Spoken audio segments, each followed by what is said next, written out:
आप लोग जो है बीपीएससी के लिए है ना, तो पहले कभी मेंस पीटी क्वालिफाई हुआ है, मेंस दिए हैं? मेंस कौन कौन लोग दिए हैं? हाँ, मेंस नहीं दिए हैं, तो मतलब कुछ मार्क्स से प्रीलिम्स रह रहा है, 3-4 नंबर से रह जा रहा है, कहीं तो कुछ रह जा रहा है। देखिए पीटी का क्या है ना कि पीटी तो खैर समंदर है, उसमें पढ़िए जितना पढ़ सकते हैं, जो पढ़ सकते हैं, इधर से पढ़ सकते हैं, उधर से पढ़ सकते हैं, जिधर से पढ़ सकते हैं, बस पढ़ना है। लेकिन मेंस में क्या करना है कि खुद को कंसाइज कर लेना है, ठीक है। हालांकि प्रिपरेशन जो होता है ना, प्रिपरेशन पहले मेंस का ही होता है, ठीक है। प्रिपरेशन कैसे होता है? प्रिपरेशन जो है ना मेंस से ही स्टार्ट होता है। जब आप मेंस को प्रिपेयर कर लेते हैं तो प्री जो है वो क्या है ना कि सिर्फ आपका एक क्या कहिएगा स्क्रूटनी है, ठीक है।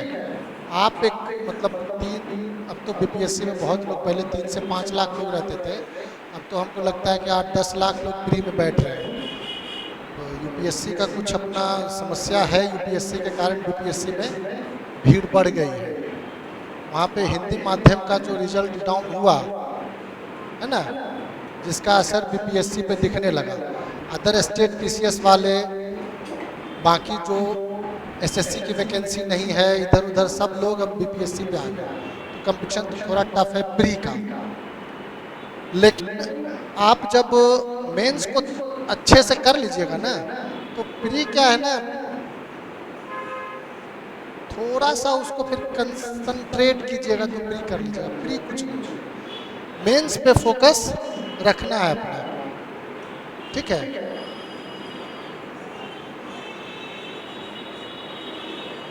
अभी हमको कहा गया है बीपीएससी मेंस हिस्ट्री। बीपीएससी के मेंस में कितना पेपर होता है जीएस का?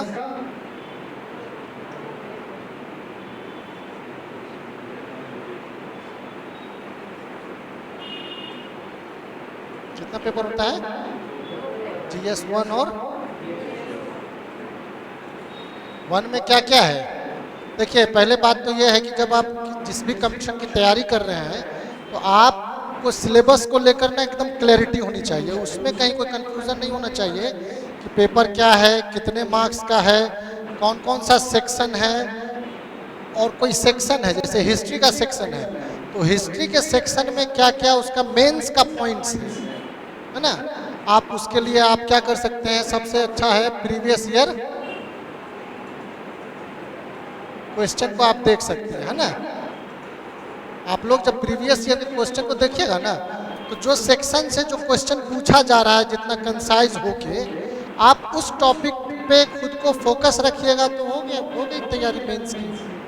मेंस में आप लोग पता नहीं देखे होंगे या नहीं देखे होंगे, अभी जीएस 1 में कौन कौन सा सेक्शन है बता सकते हैं? कौन कौन सा सेक्शन है? चलिए, हिस्ट्री है, करंट अफेयर है, डीआई है, 3 सेक्शन है ना। हिस्ट्री मतलब ठीक है, बेसिकली वो बिहार का हिस्ट्री और नेशनल मूवमेंट, बिहार का history national movement, medieval history से कोई लेना देना नहीं है, ठीक है। हालांकि बिहार का हिस्ट्री मतलब हो गया कि बिहार का फिर पूरा पोर्शन हो गया, Bihar plus national movement. National movement तो आप लोग जान ही रहे हैं कि उसमें महात्मा गांधी का बहुत बड़ा रोल रहा है ना। नहीं कुछ तो सिलेबस में तो है, ठीक है। तो सिलेबस में, और फिर आप जब उसी के पोर्शन में आइएगा ना, वो एक भाव वैचारिक विचारधारा वाला कुछ सेक्शन है, जिसमें आपको कौन कौन पढ़ना है, किनको किनको? गांधी,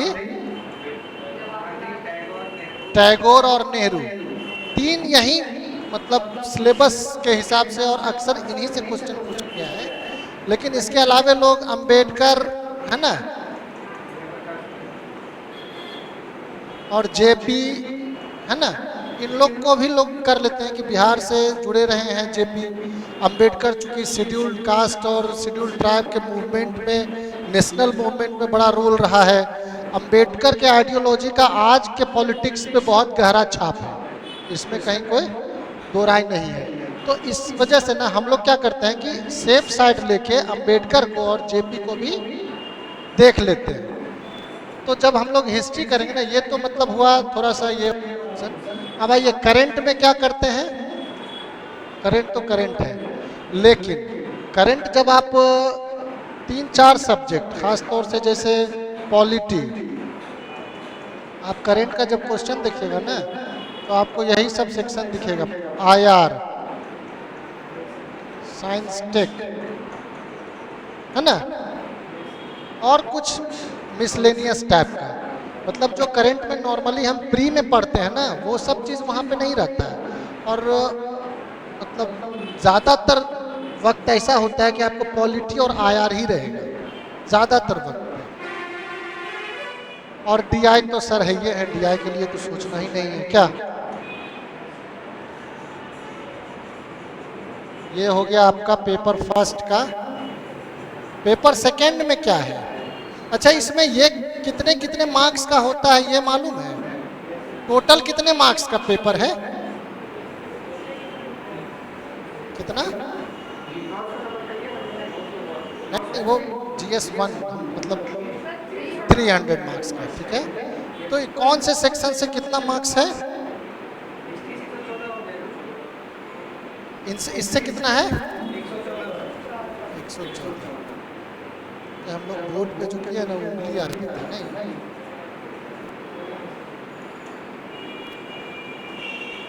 ठीक है।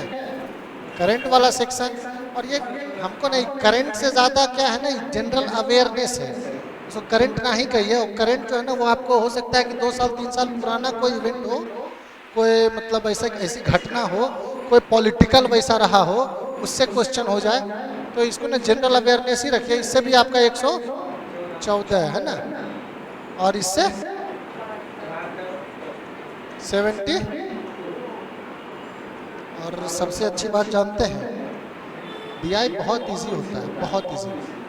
हमको, आप पता नहीं मेरे बारे में आप जानते हैं नहीं जानते हैं, मेरा नाम मोहम्मद आसिफ है, ठीक है। जानते हैं कोई लोग?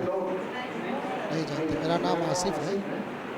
हम 60 से 62वीं बैच में मेरा सिलेक्शन हुआ है, और हम अभी असिस्टेंट कमिश्नर है ना सेल टैक्स में, जीएसटी में। तो हम ये कह रहे थे कि हमको जो है डीआई में 72 में से 72 मार्क्स हैं, और डीआई के कारण क्या हुआ कि GS1 में ना 300 मार्क्स का होता है ना, 300 मार्क्स में 214 मार्क्स है। वो बड़ा रोल प्ले करता है आपके सिलेक्शन में। और अच्छा मतलब अगर आप ये चाहते हैं कि कोई हमको डीएसपी हो मिले, एसडीसी मिले, एसडीसी एसडीएम मिले, है ना, बिहार फाइनेंस सर्विस मिले, तो आपको इस वाले सेक्शन पे तो अच्छा मेहनत करना ही पड़ेगा डीआई में। हाँ, ऑप्शनल अब तो खैर ऑब्जेक्टिव है तो आप जान के कीजिएगा क्या। मेरा ऑप्शनल नहीं, एंथ्रोपोलॉजी था। वैसे हिस्ट्री भी मेरा रहा है, लेकिन 53 से 55 वाले में नहीं सॉरी 56 से 59 में हिस्ट्री से हम दिए थे, 2 ऑप्शनल था उसमें। लेकिन हिस्ट्री में वो नहीं होता है कि अच्छा मार्क्स नहीं हमको लगा, फिर जब एक ऑप्शन हुआ तो हम कहें चलो हिस्ट्री को अभी साइन करते हैं, एंथ्रोपोलॉजी रखते हैं, ठीक है। एंथ्रोपोलॉजी पढ़ने में भी अच्छा ही लगता है। वैसे हिस्ट्री भी बहुत अच्छा सब्जेक्ट है, उसमें भी आपको अच्छा लगेगा पढ़ना। लेकिन ऑप्शनल के लिहाज से क्या होता है ना कि सिलेबस उसका थोड़ा सा बड़ा हो जाता है, तो लास्ट टाइम में ना रिवीजन में दिक्कतें आने लगती हैं। तो इस वजह से जब एक ऑप्शनल हो गया तो किसी एक को ही रखना था, तो सोचे छोटा उसको रखेगा। अब तो ऑप्शनल की कोई बात ही नहीं है, ऑप्शनल ऑब्जेक्टिव है ना, और वो भी क्वालिफाइंग है, तो उसके लिए तो अब सोचना ही नहीं है। आपको 100 मार्क्स, कितने मार्क्स का ऑप्शनल? 100 का है 30 नंबर चाहिए, तो उसके लिए ऐसा भी। अब हिस्ट्री रखिए तो ज़्यादा बेहतर है। अब अगर आप ऑप्शनल में हिस्ट्री रखते हैं तो इससे अच्छा कुछ नहीं है, इसलिए कि आपके प्री में बड़ा सेक्शन हिस्ट्री का है, और जब हिस्ट्री को आप प्री में तैयार कर ले रहे हैं तो फिर आपको ऑप्शनल क्वालिफाइंग का भी इशू खत्म हो गया नहीं। और सबसे अच्छी बात है ऑप्शनल तैयार कर ले रहे हैं तो प्री में भी आपको वो अच्छा मतलब एज दे देगा। तो इसलिए अब अलग अलग सब्जेक्ट, इसलिए ऑप्शनल का थोड़ा सा मामला गड़बड़ा गया। तो इस पे आप लोग ध्यान रखिए कि ये जो सेक्शन है ना, इजीली आप 72 में 72, आप इस दोनों सेक्शन में कितना भी अच्छा कीजिएगा तो 70 to 80% मार्क्स है ना। 114 का 70% कितना हो सकता है, या 60%, कैलकुलेट करके देख लीजिए। तो उतना मार्क्स आप मैक्सिमम अगर ले आए और इधर 100% ले आए तो कहाँ से कहाँ आप चले जाएंगे नहीं। तो इसलिए ध्यान रखना है, इस सेक्शन को तो कभी भी इजीली मत लीजिएगा अगर बीपीएससी क्वालिफाई करना है। चल हाँ, सेकेंड पेपर में ऑन एन एवरेज ना इंसान को 180 से 80 नंबर, 70-80 नंबर, इससे ज़्यादा नहीं आता है नॉर्मली। अब कोई वैसा किसी का कॉपी हो, कोई अच्छे एग्जामिनर के हाथ में पकड़ा गया तो किसी को 200 आ जाए, 190 आ जाए, अलग बात है। सेकेंड पेपर में क्या है ना कि चूंकि सारा सब्जेक्टिव चीज़ है, डीआई क्या है ऑब्जेक्टिव चीज़ है। अगर आप सही बनाए हैं तो फिर सही बनाए हैं, उसमें गलत का कोई स्कोप नहीं है। आपका आंसर सही है तो फिर सही है, लेकिन सब्जेक्टिव चीज़ में क्या है, जैसे पॉलिटी है, polity person to person vary करता है।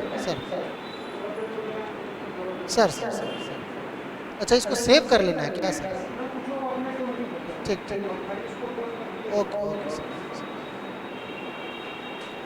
तो पर्सन टू पर्सन वो वेरी करता है, पॉलिटी का आंसर हो, इकोनॉमी का आंसर हो, ज्योग्राफी का आंसर हो, हिस्ट्री का आंसर हो, जो एग्जामिनर सामने वाला है उसका क्या आइडियोलॉजी है, उसका क्या विचार है, गांधी के बारे में क्या सोचता है, अंबेडकर के बारे में क्या सोचता है, वर्तमान गवर्नमेंट के स्कीम के बारे में क्या सोचता है। हो सकता है आप वर्तमान अभी जो करंट गवर्नमेंट है उसके स्कीम का आपको उसमें क्वेश्चन में आया, आलोचनात्मक मूल्यांकन करें। आप आलोचना तो किए लेकिन थोड़ा सा आलोचना के बाद थोड़ा सा ज़्यादा तारीफ भी कर दिए तो सामने वाला पता नहीं उसको कैसे लेगा। तो बहुत सारा फैक्टर उसमें रोल प्ले करता है आपके सेकेंड पेपर के मार्क्स में, या और भी फर्स्ट पेपर में भी हिस्ट्री वाला सेक्शन हो या और भी कोई सेक्शन हो।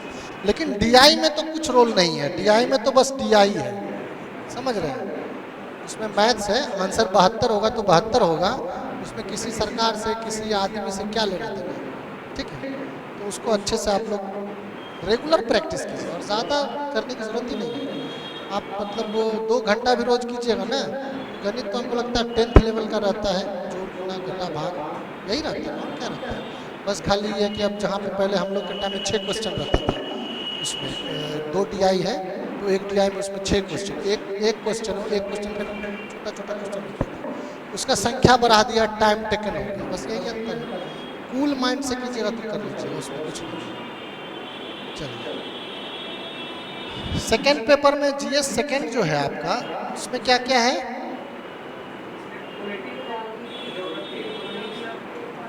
पॉलिटी, पॉलिटी शुद्ध पॉलिटी है ना। दूसरा है इसमें इकोनॉमी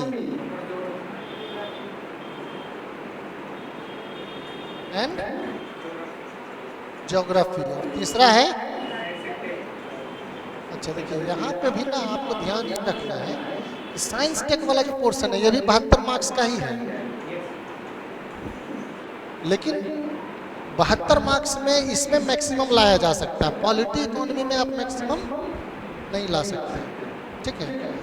72 में क्या है, साइंस टेक का क्या है ना कि साइंस टेक में भी फिर ये पॉलिटिक्स और आइडियोलॉजी, समझे, इससे इसको बहुत ज़्यादा फर्क नहीं पड़ता है। मतलब चंद्रयान सफल है तो है ना, चंद्रयान का जो यूज़ है तो है, चंद्रयान में कोई निगेटिव चीज़ है तो है, उससे गवर्नमेंट का क्या लेना देना, उससे पॉलिटिक्स का क्या लेना देना, उससे आइडियोलॉजी का क्या लेना देना, कोई लेना देना। तो मैक्सिमम मार्क्स आप फिर यहाँ पे साइंस टेक और और साइंस टेक में ना ऐसा भी नहीं है कोई अजूबा क्वेश्चन रहता है, बहुत नॉर्मल क्वेश्चन रहता है। और आप ना खाली जैसे 5 मिनट का अगर मेडिटेशन आप रोज करते हो आंख बंद करके, तो आप दुनिया के किसी भी टॉपिक पे, किसी भी टॉपिक पे, बॉटल हो कि डब्बा हो, आप 150 शब्द लिख सकते हैं, ठीक है। और जब इस पे लिख सकते हैं तो साइंस टेक का भी कैसा भी टॉपिक आए, आप 5 को उसका प्लस ढूंढ ही सकते हैं, कैसा भी क्वेश्चन आ जाए, ठीक है। नॉर्मली जो क्वेश्चन आता है साइंस टेक में, आप देखिएगा न्यूक्लियर वाले पोर्शन से अक्सर आता है, न्यूक्लियर एनर्जी, या इसको एनर्जी ही समझ लीजिए, ठीक है। एनर्जी एक बड़ा स्पेक्ट्रम है, उसमें न्यूक्लियर एनर्जी हो गया, है ना, विंड एनर्जी हो गया, या फिर सोलर एनर्जी हो गया, बहुत तरह का। तो उस एनर्जी वाले पोर्शन से अक्सर बीपीएससी क्वेश्चन पूछती है। और ध्यान रखिएगा, अगर इस साइंस टेक में पूछी तो पूछी, नहीं तो फिर वहाँ पर जो करंट वाला सेक्शन है ना, वहाँ पे पूछती है। अगर इधर नहीं पूछी तो उधर पूछेगी। तो करंट में ना नॉर्मल करंट नहीं रहता, वो बेसिक ही रहता है। अगर आप इन सबको अच्छे से तैयार कीजिएगा ना, तो करंट के लिए बहुत माथापच्ची करने की जरूरत नहीं है। हाँ, पीटी के लिए कीजिए, पीटी के लिए सही है। सर का कहना था कि नेक्स्ट पेज कर लीजिए। चलिए, तो हम लोग ना सिलेबस को पेपर को एक तरीके से देख लिए। अब हम लोग आते हैं फर्स्ट पेपर पे, जीएस फर्स्ट में जो पहला खंड है उसका पूरा नाम क्या है? भारत का आधुनिक इतिहास और भारतीय संस्कृति, यही है ना। आप जब सिलेबस खोलिएगा भारत का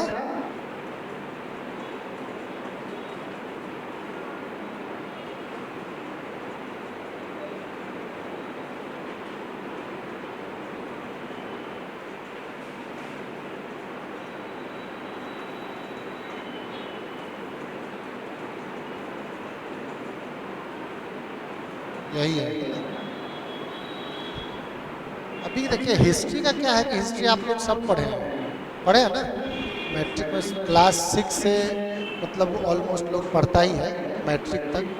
और उसके बाद अगर कोई आर्ट्स का पेपर लिया है तो आर्ट्स के पेपर में पढ़ लिया, या कोई नहीं लिया तो तैयारी करने आए बिहार एसएससी बीपीएससी जो भी है पढ़ लिया।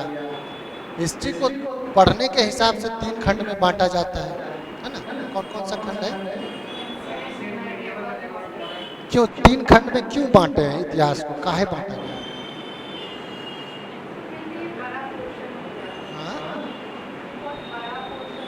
अच्छा, हमको एक बात बताइए, मतलब मान लिया इतिहास है, ठीक है,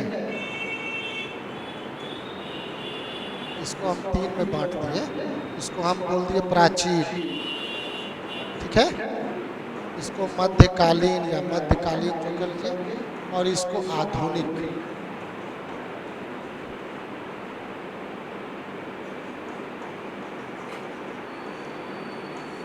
ये बांटा क्यों गया है? तो चलो ठीक है, बात सही है कि वो बड़ा हो जाता, किसी भी चीज़ का सेपरेशन इसलिए किया जाता है कि वो इजीली उसको हम मतलब ये कर सकें, है ना, इजीली समझ सके। उसका कुछ खास फीचर होगा, उस फीचर के आधार पे इसको सेपरेट कर दिया गया। लेकिन क्या आज के डेट में मध्यकालीन चीज़ आप देख सकते हैं या प्राचीन?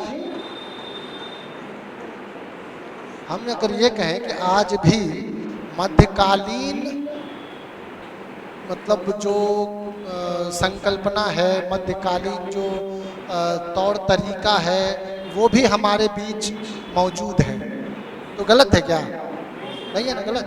तो कहने का ये मतलब है, हम कहना ये चाह रहे हैं कि कभी भी कोई भी कालखंड जो होता है ना, एक कालखंड, उस कालखंड में तीनों स्थिति मौजूद होती है। समझ रहे हैं बात? तीनों, आज भी तीनों स्थिति मौजूद है। आज भी मान लिया हम चले गए अंडमान निकोबार, और वहाँ जारवा के बारे में हम पढ़ रहे हैं ना, सेंटनीज के बारे में पढ़ रहे हैं, क्या है, आदिवासी है ना, ट्राइबल ग्रुप है। और वो ट्राइबल ग्रुप आज भी क्या पत्थर का औजार इस्तेमाल कर रहा है ना। तो वो आज भी कौन से काल में जी रहा है? प्राचीन काल में। उसी तरीके से हम बिहार आ गए। मान लीजिए बिहार के सुदूर किसी गांव में हम चले, ठीक है, वहाँ आज भी अगर हम चले जाएं और हमको सड़क ना मिले, ठीक है, और वहाँ की जो सामाजिक व्यवस्था हो वो आज भी धर्म प्रधान हो, तो उसको हम लोग क्या कहेंगे? जैसे आप लोग आए दिन सुनते होंगे, जैसे हरियाणा का एग्जाम्पल ले लीजिए, ठीक है, वहाँ पे क्या बोलते हैं उसको? Honour killing. ऑनर किलिंग क्या? ऑनर किलिंग समझते हैं आप लोग? जो समझते हैं वो हाथ खड़ा कीजिए। आप समझते हैं क्या होता है ऑनर किलिंग?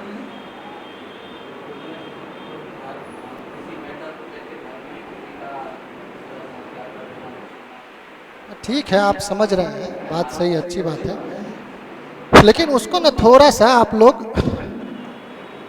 देखिए, बीपीएससी या सिविल सर्विस में एक चीज़ आप लोग अच्छे से ध्यान रखिएगा, ये शब्दों का माया जाल है। समझ रहे हैं बात? सफलता यहाँ जो है शब्द पे ही है। अगर शब्दों का माया जाल बुनना आपको आता है तो आप सफल हैं, और आपके पास बहुत ज्ञान है और शब्द में उसको आप पिरो नहीं पा रहे हैं, तो फिर उसको सीखना पड़ेगा। वो कला है और वो कला आपको सीखना पड़ेगा, मेहनत करके सीखिएगा, ऐसे नहीं हो पाएगा। तो इसमें क्या है ना कि दुनिया, कोई भी वर्ड जब आप पढ़िएगा ना, किसी भी शब्द को आप पढ़िए तो शब्द के मीनिंग को जानिए। ऑनर मतलब नॉर्मली क्या होता है? सम्मान होता है ना, ऑनर। अरे हम योर ऑनर, कभी भी मूवी देखे होंगे, सिनेमा देखे होंगे, उसमें बोलता है योर ऑनर, है ना, जज को बोलता है, तो क्या सम्मान में बोल रहा है। तो ऑनर का मतलब क्या हुआ है? सम्मान। अब ऑनर किलिंग क्या है? देखिए, ऑनर किलिंग हुआ कि सम्मान के लिए हत्या, ठीक है। साधारण तौर पे आज भी किसी भी समाज में, किसी भी समुदाय में, किसी भी ज्योग्राफी में ये आज भी क्या है ना, नारी को या महिलाओं को लोग सम्मान से और इज्जत से जोड़ के देखते हैं, है ना? नहीं देखते हैं। और ऐसी स्थिति में हरियाणा में और बिहार, अब तो कॉमन चीजें कहीं भी होता है। मान लीजिए मेरे घर की कोई बहन है ना, किसी अलग समुदाय के लोगों से उनका प्रेम विवाह उन्होंने कर लिया, या उनका प्रेम अफेयर हो गया, तो हमको क्या लग रहा है? मर्द होने के नाते मेरे सम्मान को चोट पहुंची। अब इसके लिए हम क्या किए कि अपने सम्मान बचाने के लिए हम अपनी बहन, अपनी जो भी हैं उसकी हत्या कर दी, है ना? तो ये इसी को ऑनर किलिंग बोलते हैं। ये एक टर्म में ऑनर किलिंग कहलाता है, और ये अखबार में आप लोग खूब पढ़ते होंगे, समाज में सुनते होंगे, है कि नहीं?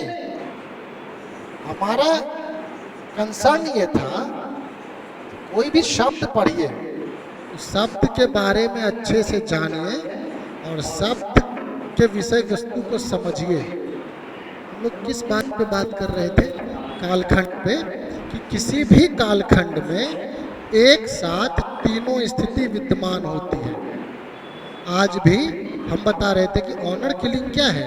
ऑनर किलिंग मध्यकालीन व्यवस्था कह लीजिए, या मतलब कुरीति कह लीजिए, जो कह लीजिए, वो आज भी हमारे समाज में है ना? और भी बहुत तरह की चीजें आपको मिल जाएंगी। धर्म प्रधान समाज जो होता है,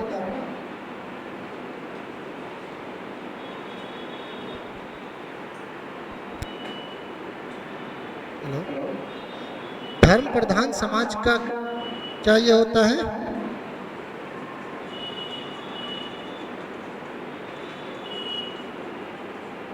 जहां भी धर्म प्रधान समाज है तो ये क्या है? मध्यकालीन विशेषता है। क्या है ना? हर प्राचीन काल हो, मध्यकाल हो, आधुनिक काल हो, उसकी अपनी एक विशेषता होती है। तो धर्म प्रधान समाज अगर होगा तो कौन सी विशेषता होगी? मध्यकालीन विशेषता। प्राचीन काल के बारे में हम समझ गए। वहाँ प्राचीन काल के बारे में आप लोग ये समझ लीजिए कि वहाँ पे क्या है कि रहना, खान पान, ये क्या है? आदिम है। रहना जंगल में है, है ना, खान पान जो है वो कंद मूल, ये इस तरह की व्यवस्था जहाँ भी है। औजार में क्या इस्तेमाल कर रहे हैं, तो पत्थर का औजार। हमारे पास क्या है, राइफल है ना, वो तोप है, गोला है, बारूद है, लेकिन वो लोग क्या इस्तेमाल कर रहा है, पत्थर का औजार। तो वो आदिम समाज हो गया और प्राचीन कालीन व्यवस्था हो गई। अब भी और भी बहुत सारी बातें होती हैं। और आप आधुनिक काल की अगर बात कीजिएगा तो उसमें क्या आएगा, आधुनिक काल की कोई विशेषता आप बता सकते हैं आप लोग?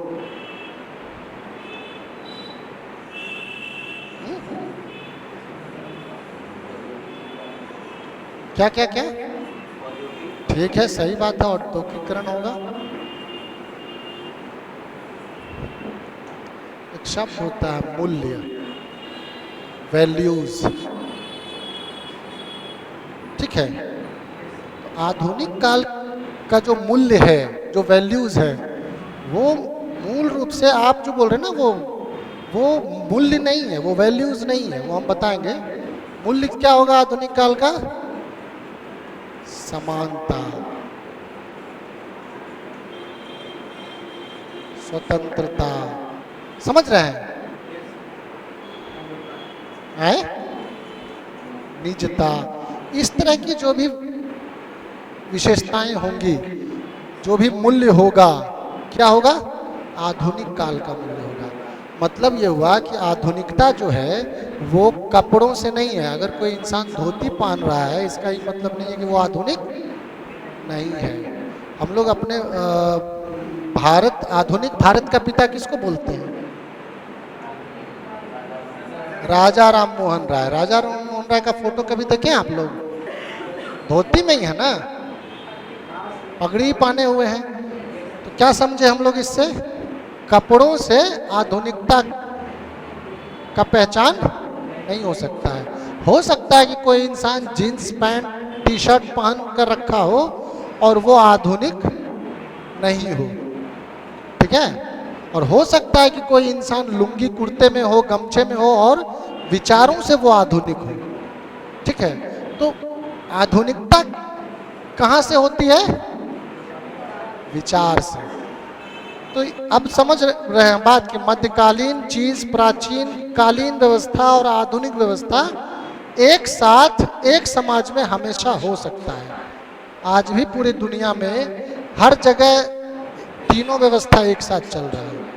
अभी वॉशिंगटन पोस्ट का न्यूज़ कल हम पढ़ रहे थे, उसमें ब्राजील का नाम आप लोग सुने हैं? ब्राजील कहाँ है?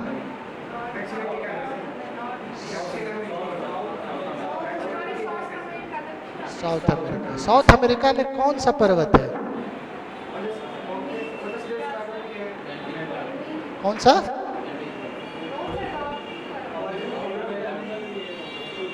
क्या? हम इसका श्रृंखला की बात कर रहे हैं। एंडीज है, वो सबसे लंबी पर्वत श्रृंखला है पूरे दुनिया की, है ना। इंडीज कौन सा माउंटेन है? वलित पर्वत है। वलित पर्वत किसको बोलते हैं?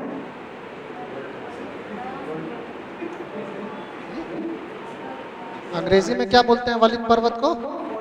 Fold mountain. मतलब क्या है? फोल्ड मीन्स मुड़ना, मुड़ के बना है, इसलिए उसको वलित पर्वत बोलते हैं। बहुत सिंपल चीज़ है। सिंपल चीज़ को सिंपल तरीके से समझिएगा तो एकदम आसान है। फोल्ड मतलब मुड़ना। तो उसमें क्या हुआ है कि वो प्लेट टेक्टोनिक के कारण जब दोनों तरफ से दबाव पड़ा तो मुड़ गया। मान लीजिए ये ऐसे है, इसको ऐसे हम मोड़ देंगे तो ऐसे ऊंचा हो गया, तो ये पर्वत बन गया। बस वही वलित पर्वत है। हिमालय भी वलित पर्वत है। चलिए अब हम लोग अपने टॉपिक पे आ जाते हैं।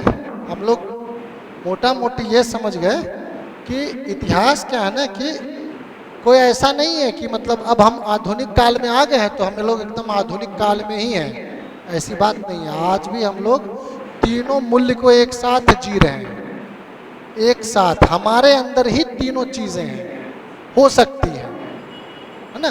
तो ये समझना है। अब आइए हम लोग बात करते हैं अपने सिलेबस पे, जिसमें भारत के आधुनिक इतिहास की बात है।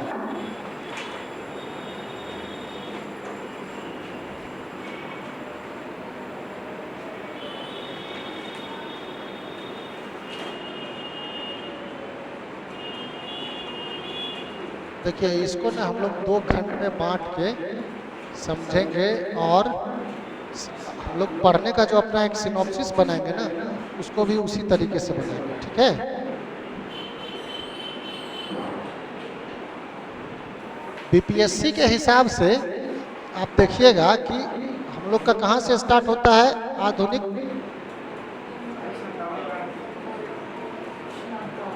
है ना, 1857 की क्रांति।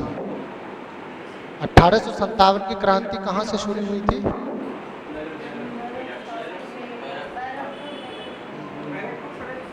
कहाँ से? मंगल पांडे।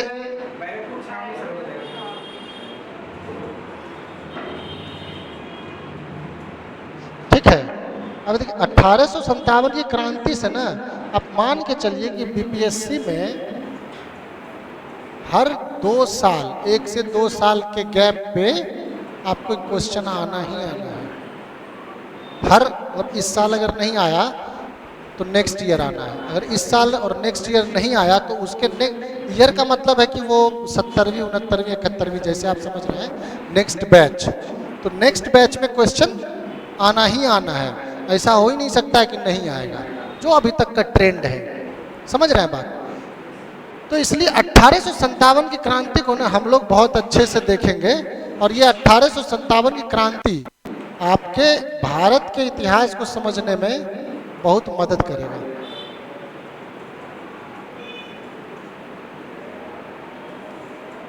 ठीक है, इसमें हम लोग क्या देखेंगे 1857 की क्रांति का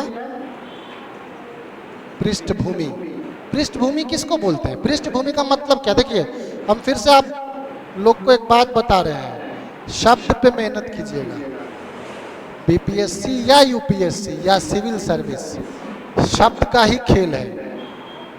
मान लीजिए कि आप भी मेंस, सारे लोग मेंस दे रहे हैं, ठीक है, तो मेरे कॉपी में या आपके कॉपी सब लोग 1857 क्रांति पढ़ के जाएंगे, सब लोगों के पास आंसर होगा, सब लोग को पता है कि कारण क्या है, परिणाम क्या है और उसका मतलब स्वरूप क्या है, प्रकृति क्या है, सबको पता है। लेकिन कॉपी में अंतर कैसे होगा? एग्जामिनर कैसे अंतर करेगा कि इसको हमको 18 नंबर देना है, इसको 20 देना है, इसको 25 से होगा? वो आपके शब्द से होगा। किससे होगा? शब्द से। आप कौन से शब्द का प्रयोग कर रहे हैं आप अपने लेखन में, आंसर राइटिंग में, वो शब्द आपके पर्सनालिटी को बताता है और वही शब्द वो वहाँ देखेगा। आपका चेहरा नहीं देखने जा रहा लोग, है ना, और उसी शब्द से वो ये जज करेगा कि इस लड़के में क्वालिटी है ना, एक ऑफिसर वाली, या इस लड़के में क्वालिटी नहीं है। ठीक है, तो जब आप अच्छे शब्दों का प्रयोग करेंगे तो आपको अच्छा मार्क्स मिलेगा। और मान लीजिए कि बहुत नॉर्मल शब्द का प्रयोग कर रहे हैं, बहुत ऑन एन एवरेज, जैसे किसी बच्चे को बोल दिया जाए तो वो भी 4 लाइन लिख लेगा, तो फिर वैसा ही मार्क्स आएगा। ठीक है, तो शब्द के बारे में समझिए। एक तो यहाँ पे आपको ये शब्द काम आएगा। दूसरा, प्रश्नों को समझने में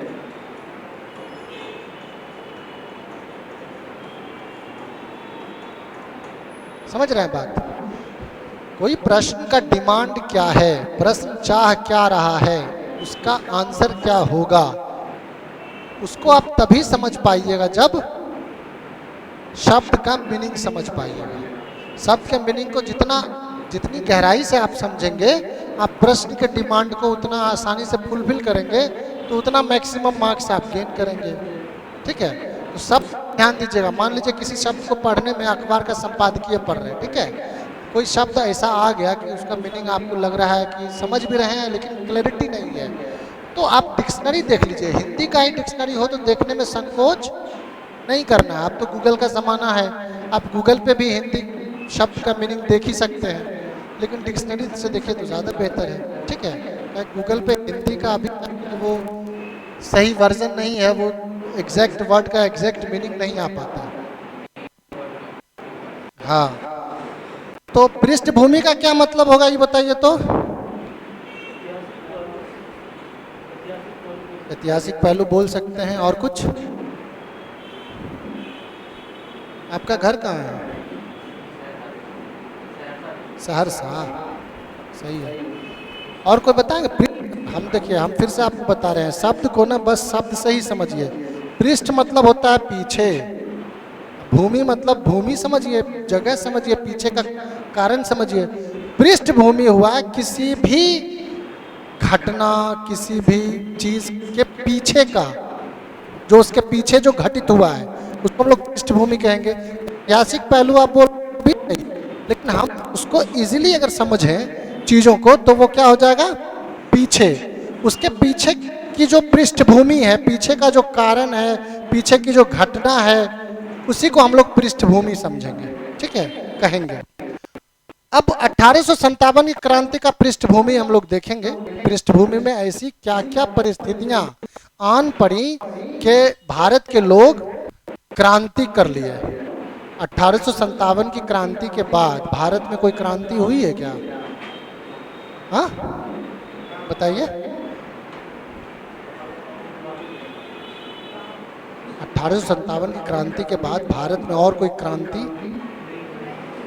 हम भारत बोल रहे हैं, छोटा मोटा जो विद्रोह, देखिए अब यही है शब्द, फिर समझिए, क्रांति, विद्रोह, दोनों शब्द में अंतर है, समझ रहे हैं?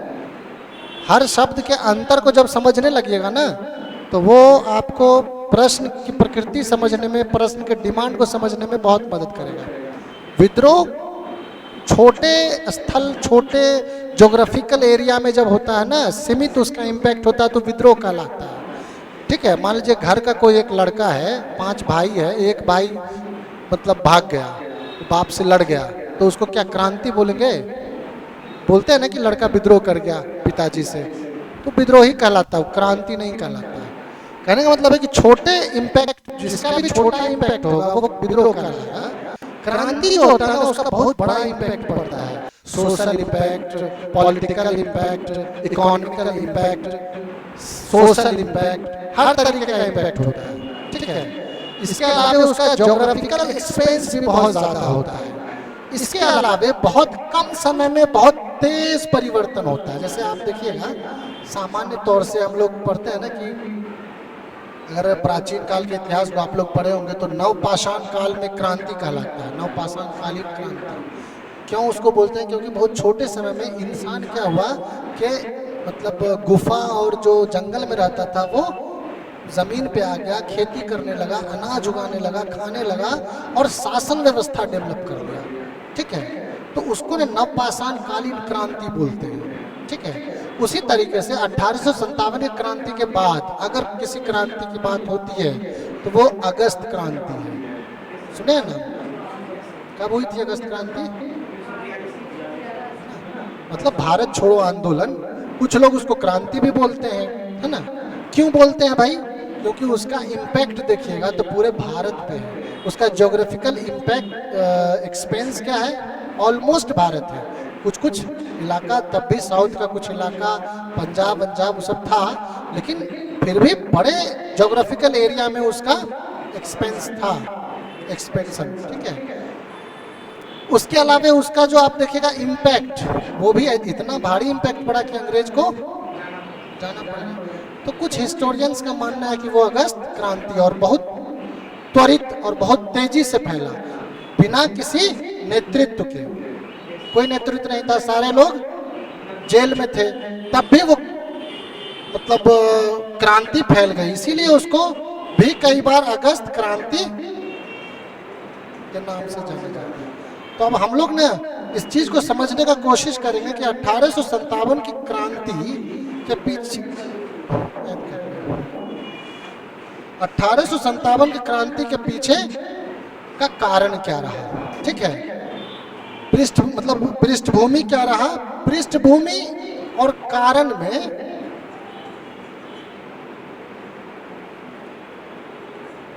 थोड़ा सा अंतर होता है, ठीक है, थोड़ा सा अंतर है। मतलब कई बार आपको पृष्ठभूमि और कारण एक जैसा लगता है, क्योंकि कारण में भी क्या होता है, पीछे की घटनाएं ही होती हैं।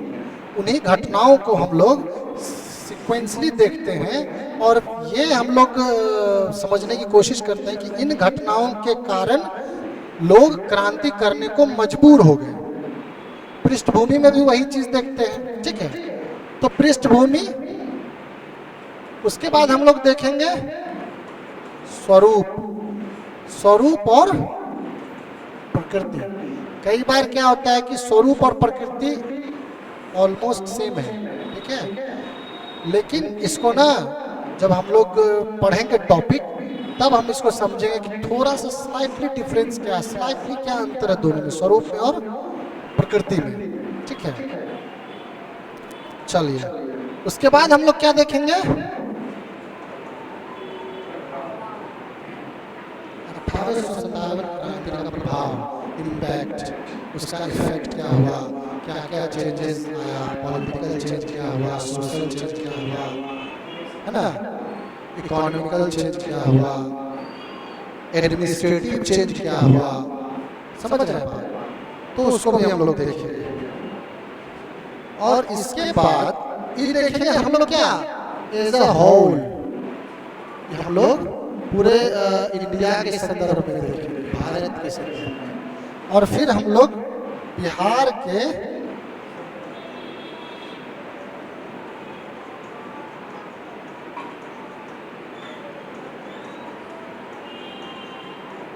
विशेष संदर्भ में देखेंगे, ठीक है। तो बिहार में जो 1857 की क्रांति हुई, वो कहाँ से हुई, कैसे हुई, इसको हम मतलब ये फिर मेरा एक अलग से बड़ा सा टॉपिक होगा, ठीक है, क्योंकि यहाँ से ना शॉर्ट क्वेश्चन, लॉन्ग क्वेश्चन, सब तरह का क्वेश्चन आता है, तो उसको अलग से हम लोग देखेंगे। और फिर बिहार के विशेष संदर्भ में हम सारा चीज देखेंगे, पृष्ठभूमि, स्वरूप, प्रकृति, प्रभाव, समझ रहे हैं। और उसमें फिर वीर कुंवर सिंह का योगदान, ठीक है, भूमिका, ठीक है, तो इसको हम लोग देखेंगे। 1857 क्रांति के बाद एक और टॉपिक है जहाँ से उसी के आसपास का कालखंड है, जिसमें हम लोग जनजातीय विद्रोह के बारे में पढ़ेंगे।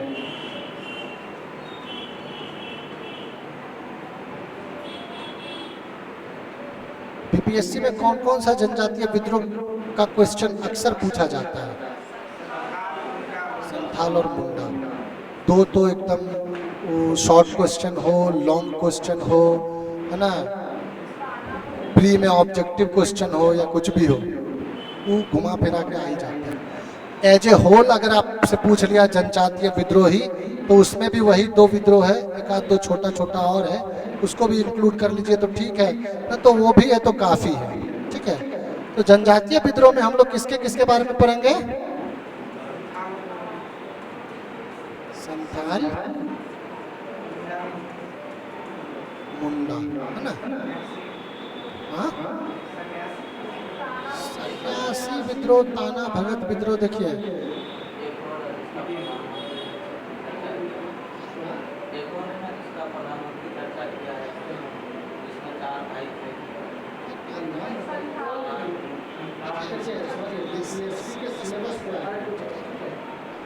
बीपीएससी के सिलेबस पे विद्रोह बहुत है, विद्रोह का कोई गिनती नहीं है, इतना विद्रोह है कि मतलब पीटी में जब आप पढ़िएगा ना, पीटी में तो पढ़े ही होंगे, पढ़ना ही होगा, मतलब गिनती नहीं है ना, सोच नहीं सकते। चर्चा में आ गया तब भी ठीक है, पढ़ लीजिए, पढ़ लेंगे, है ना, लेकिन हम श्योर करते हैं कि बीपीएससी, हम लोग भी ऐसा ही जब तैयारी करते थे ना, तो अक्सर लगता था अरे संथाल को पूछ ही लिया, मुंडा तो पूछ ही लिया, पता नहीं ऐसा नहीं कि फिर ये वाला पूछ ले, वो वाला पूछ ले, वो वाला पूछ ले, नहीं पूछता, मांझी वाला है, भागलपुर वाला नहीं पूछता है। मेन जो है ना संथाल और मुंडा, कारण देखिए, कारण क्या है ना कि संथाल और मुंडा क्या है कि बड़ा आदिवासी समुदाय है पहली बात, ठीक है, और इसका जो आंदोलन, इसका जो विद्रोह है ना, इसका इम्पैक्ट ज़्यादा है। इसके इम्पैक्ट के कारण, इसका इम्पैक्ट इतना है कि बिहार और झारखंड के एडमिनिस्ट्रेटिव जो सेपरेशन है और एडमिनिस्ट्रेटिव जो उस समय जो डिवीजन हुआ, उस पर भी इम्पैक्ट है। बाकी पॉलिटिकल और सोशल इफेक्ट जो है सो ये है जमीन का जो मतलब आप जो जमीन का जो पेपर समझते होंगे उस सब पे इसका इम्पैक्ट है, समझ रहे हैं। तो ये दो टॉपिक ही आप जितना वो ताना भगत कभी कभार शॉर्ट नोट में पूछा हुआ है ना, कभी देखे क्वेश्चन आपको ताना भगत शॉर्ट नोट्स में कभी कभार है, इसके अलावा इससे इससे अलग कोई क्वेश्चन नहीं है। आप लोग क्वेश्चन देखा कीजिए, क्वेश्चन देखिएगा ना तो आपको देखिए समझिए पढ़ने के लिए समंदर है आपके पास, है कि नहीं? इतना बड़ा समंदर है कि आप समझ ही नहीं पाएंगे। बुक किताब भी इतना ज़्यादा है मार्केट में कि आपको समझ में नहीं आएगा कि क्या पढ़ना और क्या नहीं पढ़ना। तो वो समझने के लिए दो ही चीज़ है कि क्या पढ़ना और क्या नहीं पढ़ना। पहला है कि बीपीएससी का सिलेबस देख लें, दूसरा है बीपीएससी का क्वेश्चन देख लें, बस। इसके अलावे देखिए पढ़ने के लिए आप यहाँ पढ़िए कहीं पढ़िए जिंदगी निकल जाएगा। रिसर्च कर रहे हैं लोग, इसी चीज़ पे रिसर्च करता है ना लोग, पीएचडी कर रहा है 3 साल में एक चीज़ पे पीएचडी करता है। हम लोगों का काम नहीं है, हम लोग का काम क्या है उतना ही पढ़ें और उसको इस तरीके से पढ़ें कि बीपीएससी में जो क्वेश्चन आए हम उसको अच्छे से लिख के आए और उसमें मैक्सिमम मार्क्स लेके आए, बस। ठीक है, पीएचडी तो करना हमको भी था लेकिन कर नहीं पा रहे हैं। ठीक है, मसला पीएचडी करने का अभी है ही नहीं, अभी बस इतना सा समझिए कि हमको सिलेबस करना है। तो जनजातीय, अच्छा जनजातीय विद्रोह में हम लोग जब इसको पढ़ेंगे ना तो इसमें भी अब फिर क्या पढ़ेंगे, पृष्ठभूमि पढ़ेंगे, कारण पढ़ेंगे, हाँ स्वरूप पढ़ेंगे, इसी को प्रकृति भी कई बार लिखते हैं लोग, है ना, प्रभाव पढ़ेंगे, फिर आलोचना वगैरह भी हम लोग कर लेंगे, है ना। कोई दिक्कत? दुनिया में ऐसा कोई टॉपिक है जिसकी आलोचना ना हो सके, या कोई ऐसा इंसान या कोई ऐसा चीज जिसकी आलोचना ना हो सके? इंसान के पास यही तो एक चीज है जो हर कोई कर सकता है कि नहीं? हर चीज का हम लोग आलोचना कर सकते हैं। कोई ऐसा चीज हो तो बताइएगा जिसका आलोचना किया जा सके। क्या क्या तो छोड़िए, आलोचना करने वाले तो मांग भी करते हैं। आप रश्मि रथी पढ़ी नहीं पढ़ी? रश्मि रथी में कर्ण है ना, कुंती, कर्ण कुंती का बहुत घनघोर आलोचना करता है, उसकी माँ है।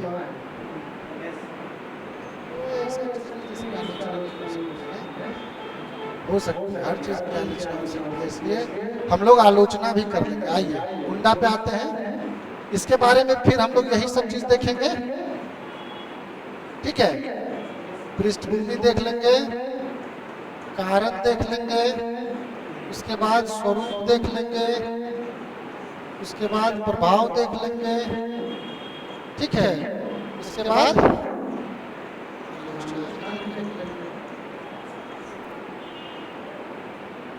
राइटिंग मत जाइए, राइटिंग बहुत अच्छी है। ठीक है, इसके बाद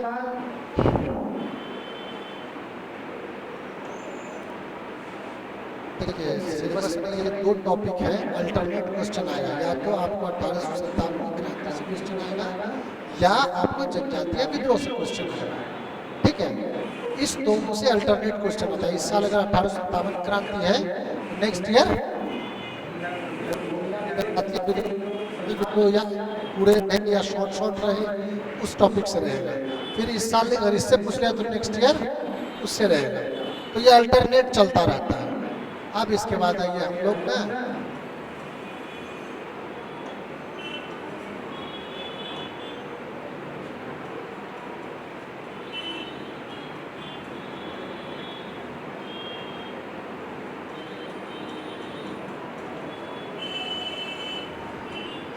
स्वतंत्रता संग्राम को देख लेंगे। स्वतंत्रता संग्राम से जो क्वेश्चन ऑलमोस्ट क्या जो मैक्सिमम टाइम पूछा गया है वो क्या सब पूछा गया, कुछ आइडिया है आपको?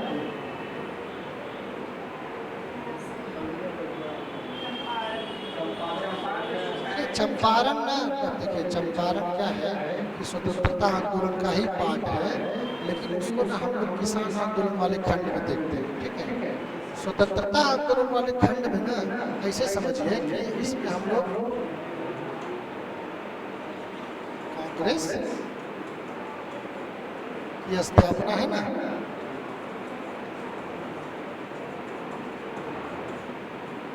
से लेकर आप देखिएगा मेजर मेजर क्या घटना है बताइए। मेजर मेजर कांग्रेस की स्थापना हो गई 1905 का स्वदेशी आंदोलन बोलते हैं, है ना।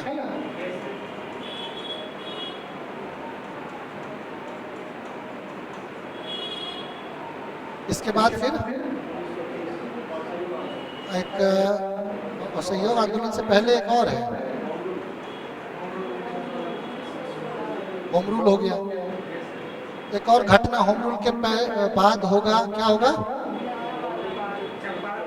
लखनऊ पैक्ट है। छोटा छोटा घटना है, देखिए छोटा छोटा घटना है, और उस घटने के सारे घटना को ना हम लोग देख लेंगे, उसको समझते हुए जाएंगे कि उसका इम्पैक्ट फिर 1920 के आंदोलन पे क्या आएगा।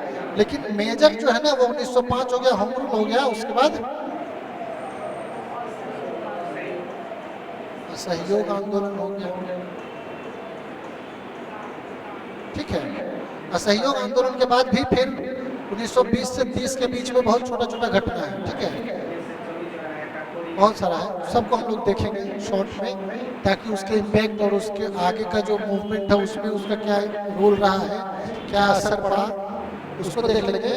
और इसके बाद फिर हम लोग क्या देखेंगे,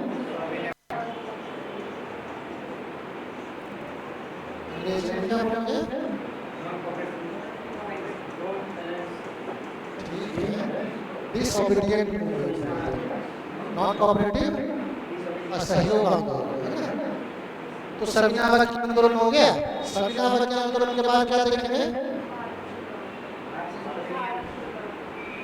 भारत छोड़ो आंदोलन। बोलिए,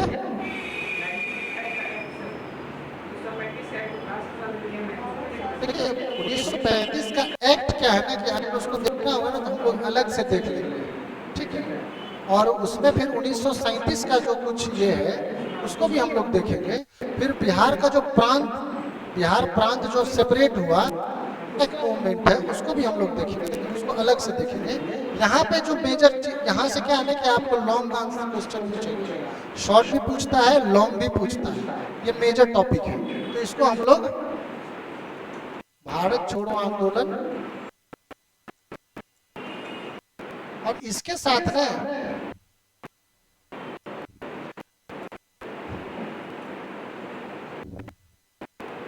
बिहार भारत छोड़ो आंदोलन एवं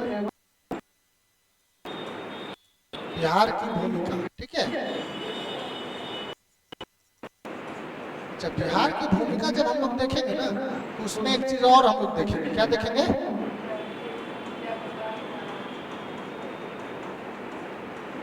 जयप्रकाश नारायण नहीं, जेपी, ठीक है।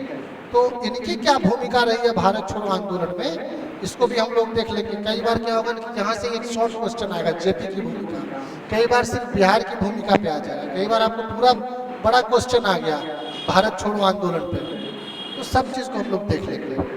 अब यहाँ पे आके क्या होता है ना कि ऑलमोस्ट टॉपिक आपका यहाँ पे कवर हो जाता है।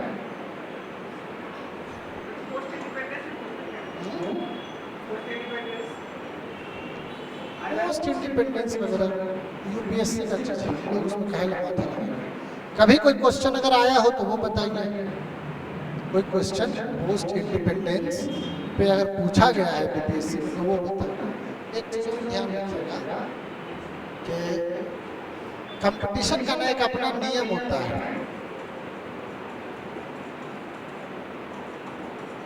कंपटीशन का क्या नियम होता है, जैसे मान लीजिए प्री में आपके 150 क्वेश्चन करा, कितने लोग हैं जो 150 में 150 मार्क्स लेके आते हैं, हालांकि नीट में 720 में 20 आता है।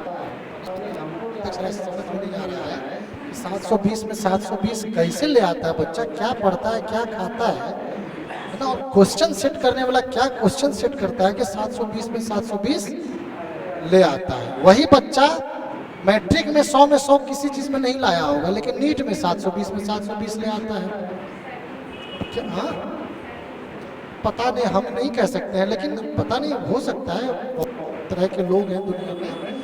लेकिन सवाल है ना कि दिनों दिन संख्या बढ़ती जा रही है ऐसे लोगों की। 720 में 720 लाने वालों की संख्या बढ़ती ही जा रही है। लोग तो 150 में 150 नहीं ला पाए, 720 में 720 कहाँ ला पाए। हमारा कहने का तात्पर्य यह था कि क्वेश्चन सेट जो किया जाता है ना, तो एक पैटर्न होता है कि मान लीजिए 150 क्वेश्चन है, तो इसमें 70 क्वेश्चन का लेवल जो है ना ऐसा रखा जाता है कि वो एकदम एवरेज होता है।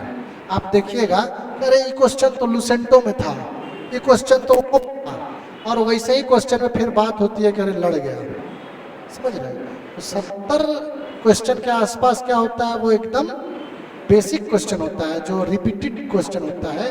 यूपीपीसीएस में भी पूछा, बीपीएससी भी पूछा, यूपीएससी भी पूछा, छत्तीसगढ़ वाला भी पूछा, तो सब लोग सही करते हैं।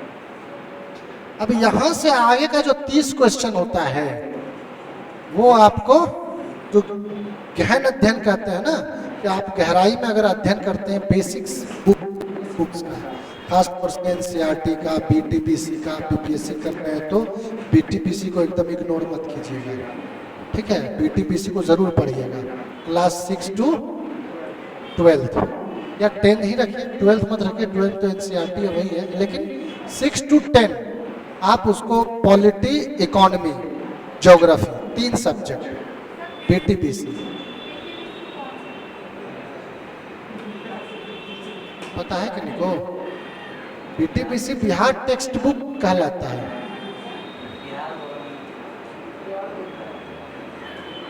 बिहार, इसको लेके जरूर पढ़ लीजिएगा। इंग्लिश मीडियम में पता नहीं आता है नहीं आता है, हिंदी में तो अवेलेबल है, हम लोग पढ़े हैं।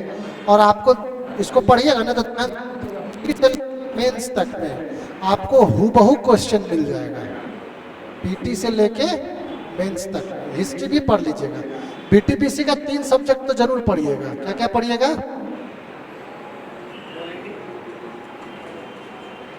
पॉलिटी,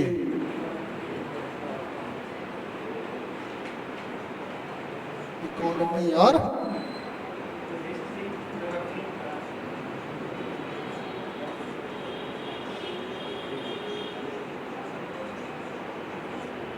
ठीक है, 4 सब्जेक्ट इसको जरूर पढ़ लीजिएगा। आपको पीटी से लेकर, हाँ बोलिए,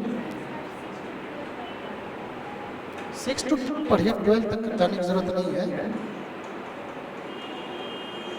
लेकिन आप लोग ना बेसिक बुक्स पढ़िए, बेसिक बुक्स का कोई विकल्प नहीं है।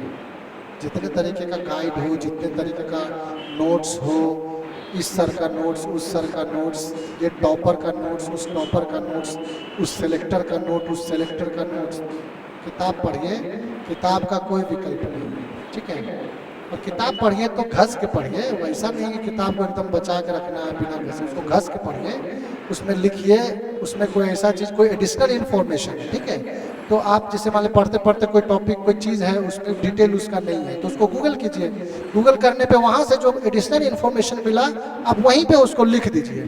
फिर जब आप रिवीजन कीजिए तो उसको 2-4 बार रिवीजन कीजिए। उसका देखिए आपके प्री में जो वो 5-10 कौन बता रहे थे यहाँ पे कि 4-5 नंबर से रह जा रहा है ना, वो सब नहीं रहेगा। आप बेसिक किताब अगर एक बार थॉरोली पढ़ लीजिएगा ना, तो 4-5 नंबर का जो गैप है ना, वो मतलब वहाँ से आप 10-15 नंबर आगे निकल जाएंगे, ठीक है। तो इसको पढ़ लीजिएगा। अब हम कहना ये चाह रहे थे कि 70 क्वेश्चन हो गया, 30 क्वेश्चन हो गया। अब इसके बाद फिर 20 क्वेश्चन है जो कॉन्सेप्चुअल, 20-30 क्वेश्चन कॉन्सेप्चुअल रहता है, और 20-30-40 क्वेश्चन ऐसा रहता है ना, बीटीपीसी में, सॉरी बीपीएससी में थोड़ा कम रहता है, लेकिन यूपीएससी में तो फिर भी क्वेश्चन ऐसा रहता है जो बियॉन्ड एक्सपेक्टेशन होता है। वो नहीं, मतलब कितना भी आप पढ़ लीजिए ना, नहीं पहुंच पाता है। तो कोई मतलब लोग हों तो बात ही अलग है। नॉर्मल जो एवरेज बच्चे होते हैं वो नहीं पहुंच पाते हैं, ठीक है। वैसे ही बीपीएससी में भी है कि 30-40 क्वेश्चन, 20-25 क्वेश्चन ऐसा रहेगा ना। एक तो कुछ ह्यूमन एरर के कारण गलती हो जाता है, अरे बी करना था सी हो गया, लास्ट टाइम पहले से सोचे हुए थे कि बी करेंगे, लास्ट टाइम में देखे कि अरे नहीं नहीं सी लग कर दिए, बाद में चला रहे यार बी ही आंसर था। तो इतना 5 क्वेश्चन मान के चलना है कि इतना होना ही होना है, इसको आप नहीं रोक सकते। वो इंसान है, वो होता है, वो कन्फ्यूजन होता है, अपना पढ़ा हुआ है उसी में कन्फ्यूजन हो जाएगा। इस तरीके से क्या होगा ना कि ऑन एन एवरेज जो कट ऑफ है उससे 10 नंबर आप ऊपर रहिए, बहुत है, सेफ है ना। पीटी में उतना ही माथा लगाना है, सारा माथा कहाँ लगाना है, मेंस में। हम लोग अब कहाँ तक कर लिए, स्वदेशी तक कर लिए। स्वदेशी के बाद हम लोग क्या देख लेंगे, किसान आंदोलन।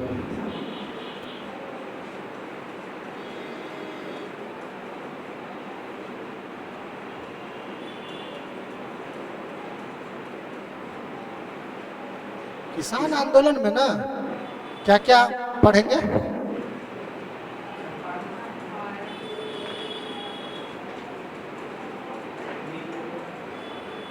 चंपारण सत्याग्रह पढ़ेंगे, हाँ नील विद्रोह भी देख लेंगे, लेकिन नील विद्रोह से कभी क्वेश्चन पूछा नहीं जाता है, वो सब पीटी में पढ़िए, यूपीएससी पूछती है मेंस वगैरह में, हम लोग के चीज काम का नहीं है। चंपारण सत्याग्रह में फिर वही चीज पढ़ेंगे। कैसे पढ़ेंगे हम लोग, किसी भी टॉपिक के पढ़ने का ना ये तरीका है, आप समझ लीजिए, इसको गांठ बांध लीजिए। जब भी कोई भी टॉपिक पढ़िए ना तो उसको इतने खंड में बांट लीजिए, चाहे वो आपका पॉलिटी हो, इकोनॉमी हो, ज्योग्राफी हो, इवन साइंस टेक हो, ठीक है। तो पृष्ठभूमि है, इसके बाद हम लोग कारण देख लेंगे, उसके बाद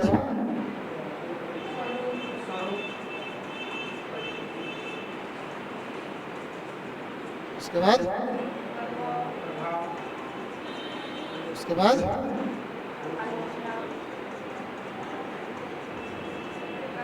और उसके बाद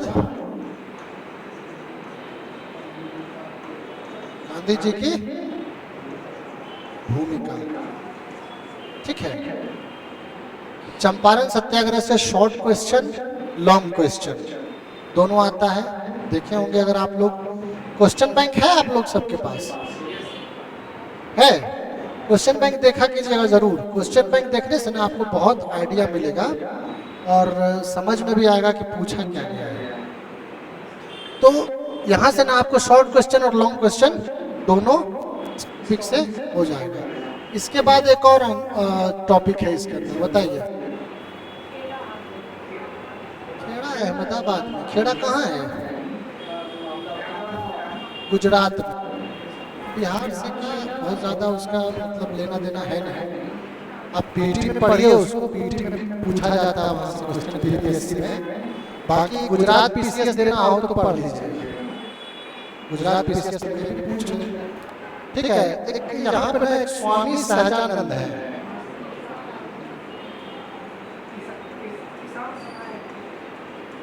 हाँ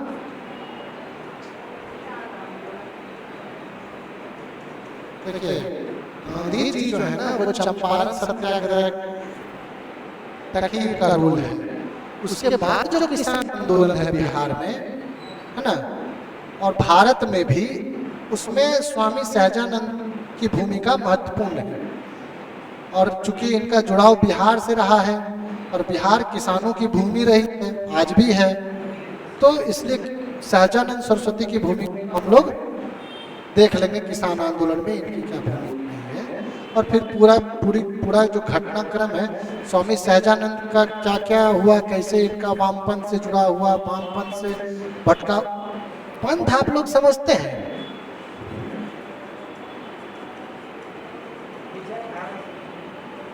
विचारधारा को कैसे आप लोग देखते हैं,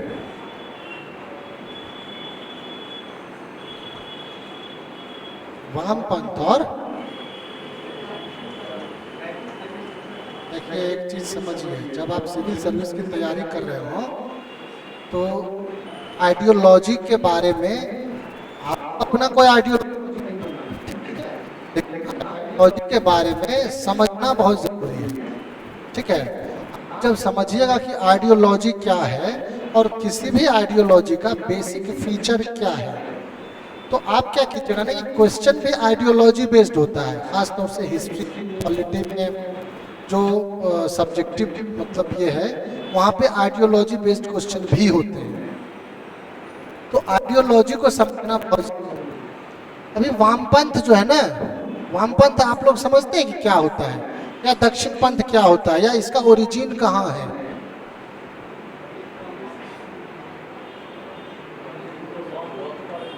ओरिजिन यूरोप में है, यूरोप में है, सही बात है। और रूस में वामपंथ वाले पुराने विचार थे।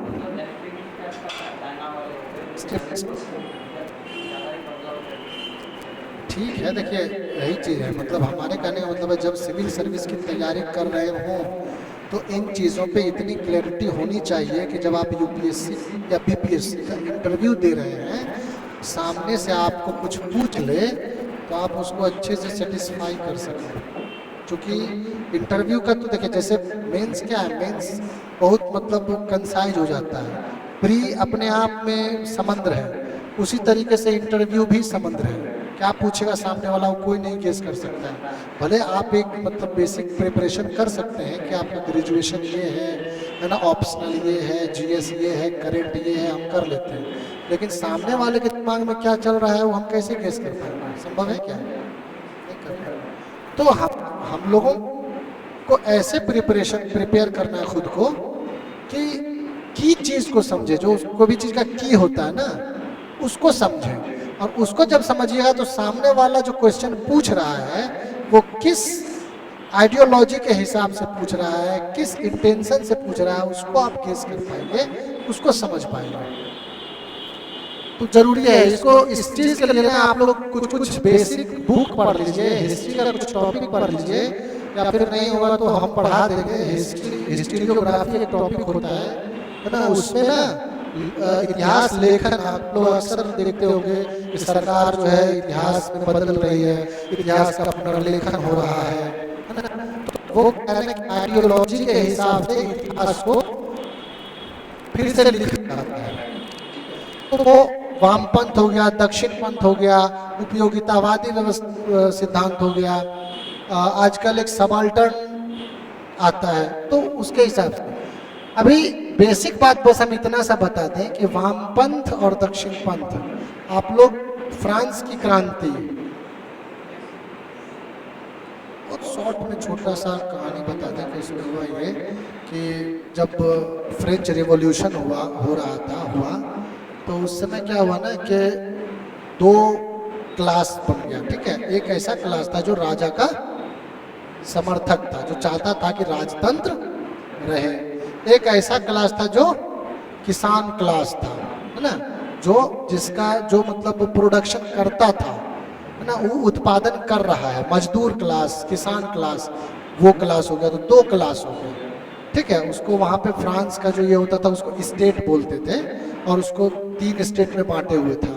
ठीक है, पूरे पॉलिटिकल सिस्टम को बहुत शॉर्ट में समझिए कि एक क्लास क्या हो गया जो राजा का समर्थक है, और एक क्लास हो गया जो किसान वर्ग है, जो मजदूर है, जो राजा का समर्थक नहीं है। क्यों? क्योंकि उस पर टैक्स, आज के डेट में क्या है, टैक्स उस पर बहुत ज्यादा है। टैक्स ले कौन रहा है? तो राजा और सामंत, जो राजा का समर्थक है, वो काम नहीं कर रहा है, वो घर में बैठा हुआ है, उसको 50 बीघा जमीन है, 50 बीघा जमीन पे मजदूरी कौन कर रहा है? किसान। और टैक्स कौन ले जा रहा है? सामंत और उससे राजा।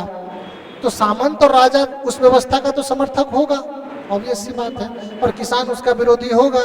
क्यों? क्योंकि मेहनत हम कर रहे हैं, पैसा वो ले जा रहा है। तो बस यही व्यवस्था थी और यही सामाजिक विभाजन था। तो लेकिन एक अच्छी बात थी कि वहां के संसद में ना इसका भी प्रतिनिधित्व था, किसानों का। तो उसमें क्या होता था, राजा जब बैठता था ना, तो राजा के दाएं साइड में, राइट साइड में,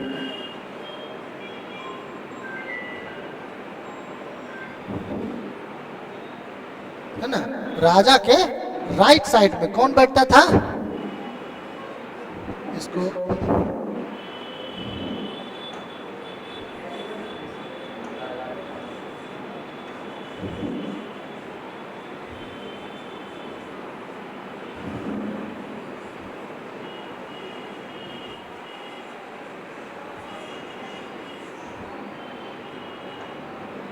लीजिए ये राजा है, राजा का राइट साइड यहाँ पे कौन सा होगा? उधर, इधर, इधर होगा, इधर। ज्योग्राफी कमजोर है। देखिए समझिए, आप जब सिनेमा वीडियो देखते हैं ना, मान लीजिए वीडियो, ये बोर्ड है आपका, वीडियो चल रहा है, तो राजा आप जब सामने में रहेगा तो ये आपको पीठ करके रहेगा कि चेहरा करके रहेगा? जब चेहरा करके रहेगा तो दायां किधर होगा? इधर होगा। तो इस साइड में कौन बैठा है? और इस साइड में कौन बैठ रहा है? इसको ना थर्ड स्टेट बोलते हैं।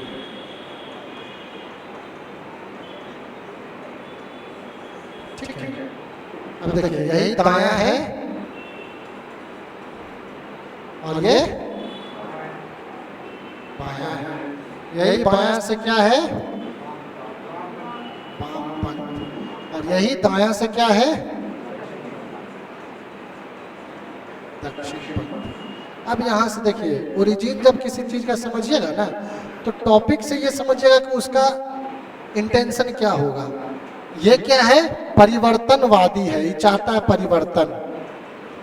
क्या चाहता है? और ये परिवर्तन नहीं चाहता है।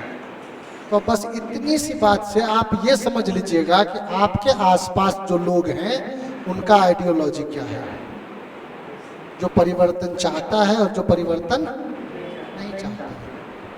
समझ रहे हैं बात? किसी भी व्यवस्था में, दुनिया के किसी भी व्यवस्था में जो परिवर्तन चाहता है, अब देखिए फिर वही बात आ गई कि अगर इतिहास, जब हम लोग शुरू में बात कर रहे थे तो क्या बोले कि एक ही साथ प्राचीन काल, मध्यकाल और आधुनिक काल, एक इंसान के पास भी सारे मूल्य हो सकते हैं और एक समाज में भी हो सकते हैं।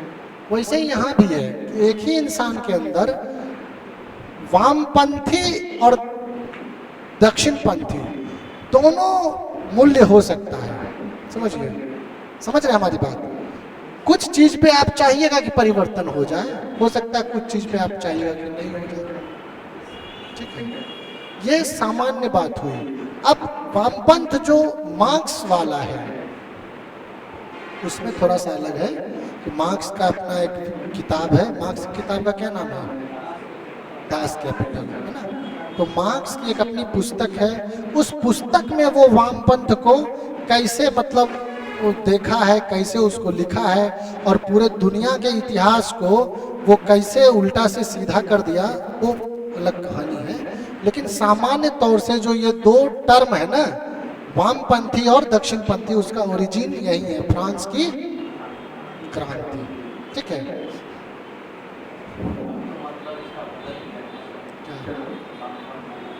कैसे बदल गया? क्या बताइए? जैसे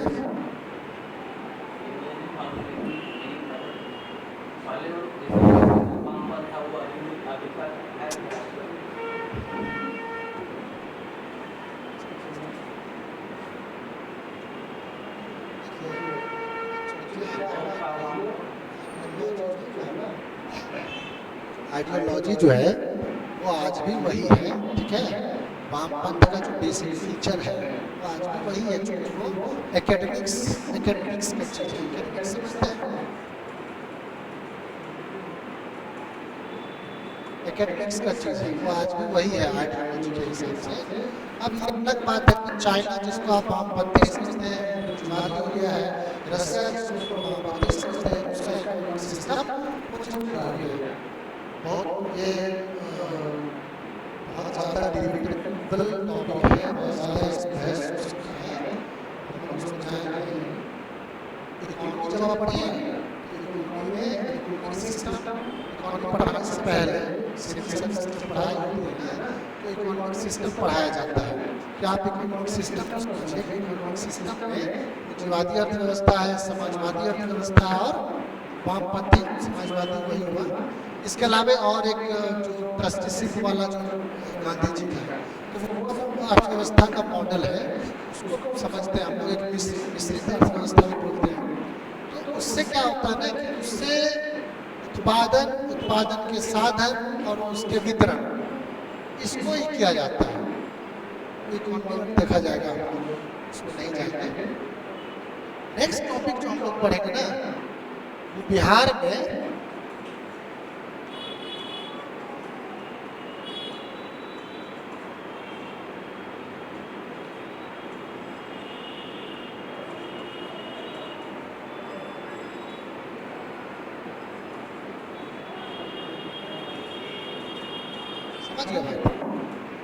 यहाँ से अक्सर क्वेश्चन आता है लॉन्च ऑन सब। अच्छा, पाश्चात्य शिक्षा एक बड़ा टर्म है, इसमें आपको सामान्य शिक्षा के साथ साथ जो तकनीकी शिक्षा है ना, और इसके साथ आप देख लीजिएगा कि जो कुछ हॉस्पिटल्स उस समय बने थे जैसे PMCH वगैरह है, तो वो सब भी लोग पूछ लेता है। तो उस लोग को इस टॉपिक में ना हम बिहार में पाश्चात्य शिक्षा और पाश्चात्य शिक्षा के साथ जो तकनीकी शिक्षा होगा ना, उसको भी देख लेंगे। बड़ा टॉपिक है, ठीक है। शॉर्ट क्वेश्चन भी होगा, लॉन्ग क्वेश्चन भी होगा। इसके अलावा एक टॉपिक और हम देख लेंगे,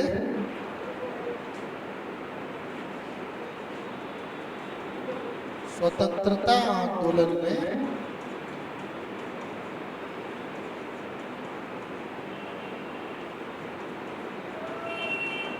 महिलाओं की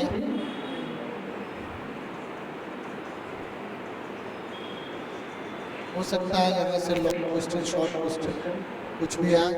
महिलाओं की भूमिका बिहार में भी, खास तौर से बिहार के विशेष संदर्भ में भी इसमें देखेंगे। एज ए होल भी देखेंगे हम लोग, और बिहार के विशेष संदर्भ में भी देखेंगे, ठीक है।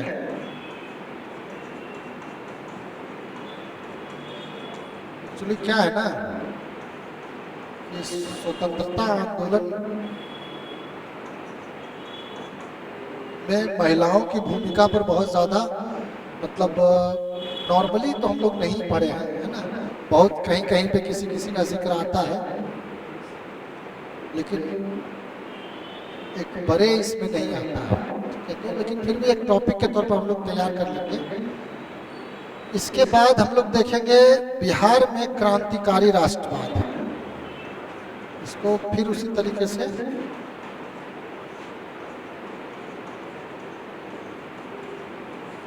क्रांतिकारी राष्ट्रवाद बिहार के विशेष संदर्भ में।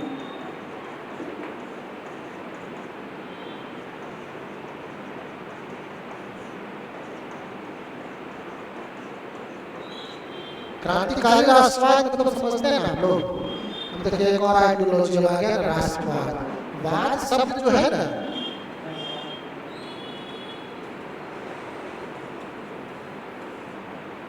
वाद शब्द को समझना बहुत जरूरी है। आप अक्सर आपको ना ऐसे शब्दों से दो चार होना पड़ेगा। राष्ट्रवाद आ जाएगा, है ना, पूंजीवाद आ जाएगा, समाजवाद आ जाएगा, उपयोगितावाद आ जाएगा, बहुत तरह का वाद है, इतना सारा वाद है कि तो उसको समझना है। गांधीवाद भी एक टॉपिक है ना हम लोग का, तो वो है। तो राष्ट्रवाद अपने आप में एक बहुत बड़ा टॉपिक है, क्योंकि वो आइडियोलॉजी है। और आइडियोलॉजी को अगर आप समझना चाहते हैं ना, तो NCERT की एक पुस्तक है,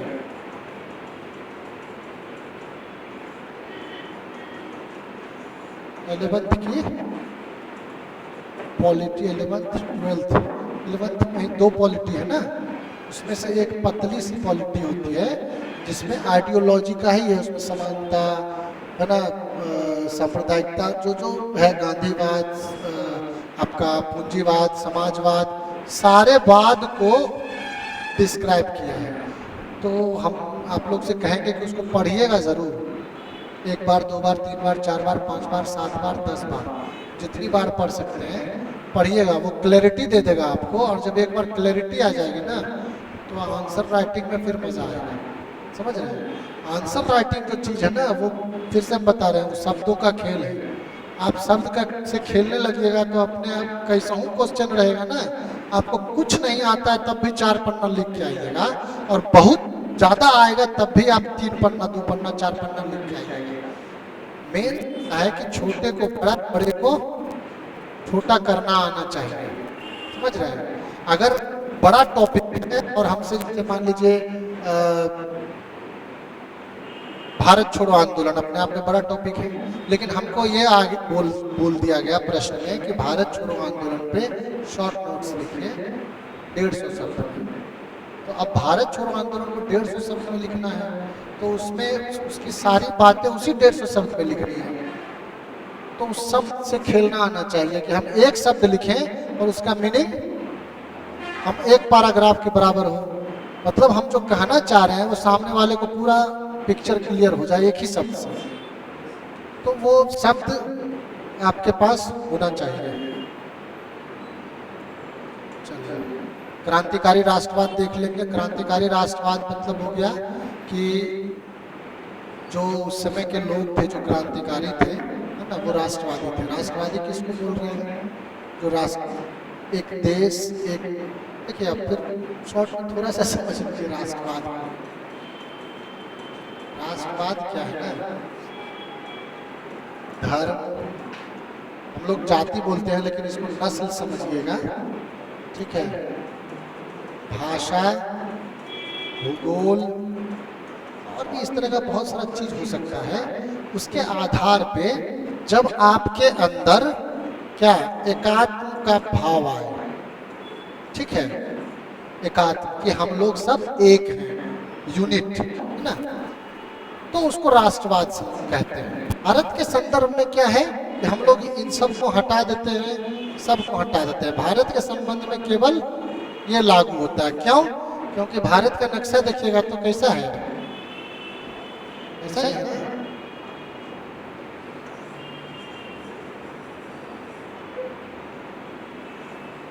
है ना? तो ये भारतीय उपमहाद्वीप है जो अपने आप में ज्योग्राफिकली सेपरेट है सबसे। हालांकि बांग्लादेश, इसीलिए बांग्लादेश भी इसी का पार्ट है, ठीक है। बांग्लादेश यहाँ पे है, नेपाल यहाँ पे है और पाकिस्तान यहाँ पे है। भारतीय उपमहाद्वीप जो है उसमें बांग्लादेश और नेपाल इन सब एक ही पार्ट में है। यहाँ का खान पान, रहन सहन ऑलमोस्ट एक है, रीति रिवाज तक एक है, ठीक है। तो ये ज्योग्राफी के बेस पे हम लोग एक देश हैं, ज्योग्राफी के बेस पे हमारे यहाँ धर्म जाति। लेकिन यूरोप में जब आइएगा आप, तो यूरोप का जो राष्ट्रवाद है ना वो अलग है। वहाँ पे क्या है, कोई नस्ल के आधार पे है, कोई धर्म के आधार पे है, कोई वहाँ पे भूगोल के आधार पे भी है। तो वहाँ पे ना ज़्यादातर नस्ल के आधार पे है, कुछ धर्म के आधार पे है, कुछ भूगोल के आधार पे है। तो अब मान लीजिए कि क्रांतिकारी राष्ट्रवाद की जब हम बात करते हैं तो राष्ट्रवाद तो समझ गए कि उस समय जो भी लोग थे सबके अंदर ये तो बात थी कि हम लोग सब एक हैं, एक देश के लोग हैं और हमको आज़ादी चाहिए अंग्रेज से। लेकिन मिलेगी कैसे? मांगने से तो कोई देने वाला है नहीं, तो बम मार देंगे, गोली मार देंगे, मारिए देंगे, बढ़ ही जाएगा तो फिर हो गया, हम ही है, तो हमारा ही शासन रहेगा। तो वो था, वो क्या था कि एक उस समय जो तत्कालीन व्यवस्था थी उस व्यवस्था के प्रति विद्रोह था। और उस विद्रोह को कैसे प्रदर्शित किया जाता था? किसी की हत्या कर दी गई, है ना, अब जाके उस समय संसद में बम फोड़ दिए, समझ रहे? वो क्रांतिकारी राष्ट्रवाद का मतलब एक तरीका हो गया, ठीक है। इसके बारे में हम डिटेल में पढ़ेंगे और बिहार के विशेष संदर्भ में भी पढ़ेंगे। अब देखिए इसमें ना एक और टॉपिक हम लोग देख लेंगे,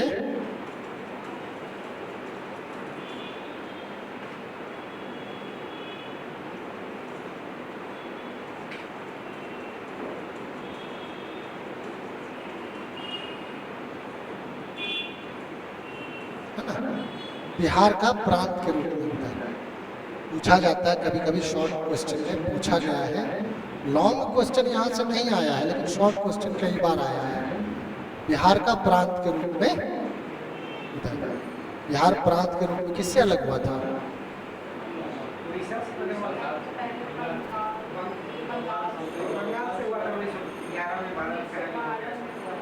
बंगाल से हुआ, कंफर्म है? कब हुआ था? और और उसके बाद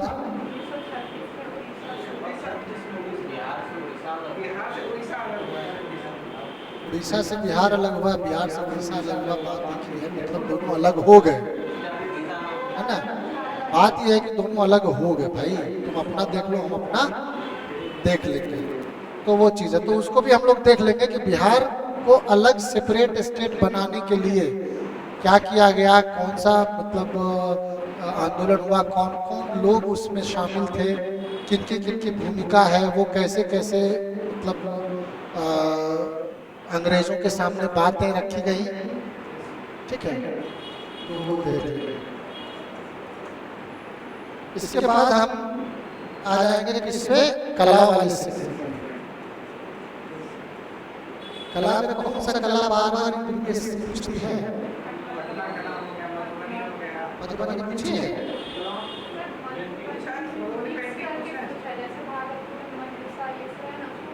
वो एक टॉपिक होल कला ही हो गया, लेकिन जो 3 कला है, बस 3 ही पे सेपरेट क्वेश्चन आता है। कौन सा है?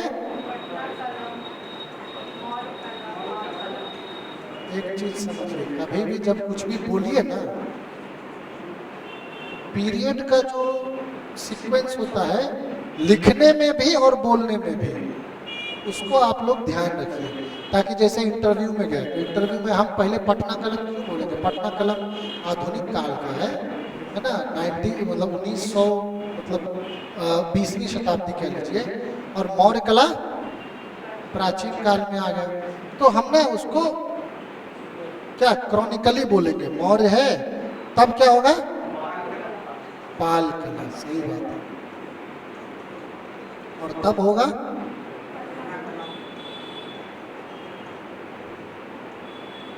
जी। ये ध्यान सिर्फ यहीं पे नहीं रखना है, ये किसी भी सब्जेक्ट, किसी भी टॉपिक, किसी भी चीज में ध्यान रखना है। आप जब बोल रहे हो या लिख रहे हो तो क्रॉनिकली लिखिए, क्रॉनिकली बोलिए। उसका एक इम्पैक्ट ये होता है ना, सामने वाला जब इंटरव्यू आपका कर रहा हो, आपसे कुछ पूछा और आप उसको क्रॉनिकली बता रहे हैं, तो सामने वाला ये समझता है कि बच्चा क्या है ना, व्यवस्थित है, मतलब इसका दिमाग व्यवस्थित है। जिसका दिमाग व्यवस्थित है, जब वो ऑफिसर होके आएगा ना, तो सिस्टम को भी व्यवस्थित रखेगा। सिस्टम में ऐसा नहीं कि मतलब जहाँ पे गया वहाँ पे सब उथल पुथल हो गया, समझ रहे। तो इसलिए उसको उस हिसाब से ही बोलिएगा कि वो आपके पर्सनालिटी में उस चीज़ को देख सके। सारे जगह पे हम फिर बता रहे हैं, वो सारे जगह पे ही लागू होता है, आपके हिस्ट्री में भी लागू होता है, और बाकी के भी सारे सब्जेक्ट में लागू होता है। तो मौर्य कला हम लोग देख लेंगे। मौर्य कला में फिर डिटेल जो है वो मालूम ही है, उसका क्या क्या है, फिर उसकी भी पृष्ठभूमि को हम देखेंगे, उसका भी स्वरूप देख लेंगे, उसकी भी आलोचना कर लेंगे, ठीक है। मौर्य कला में भी 2-3 कला होगा, है ना। प्रस्तर कला होगा, प्रस्तर मतलब समझते हैं आप लोग क्या, पत्थर, प्रस्तर मीन्स पत्थर, सही बात है। मिट्टी मृदभांड को बोलते हैं, मृदभांड मीन्स मिट्टी का जो बर्तन है वो मिट्टी हुआ।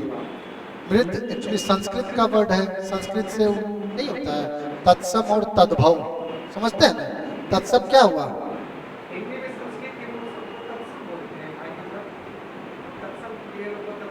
तत्सम के बिगड़े स्वरूप को तद्भव बोलते हैं।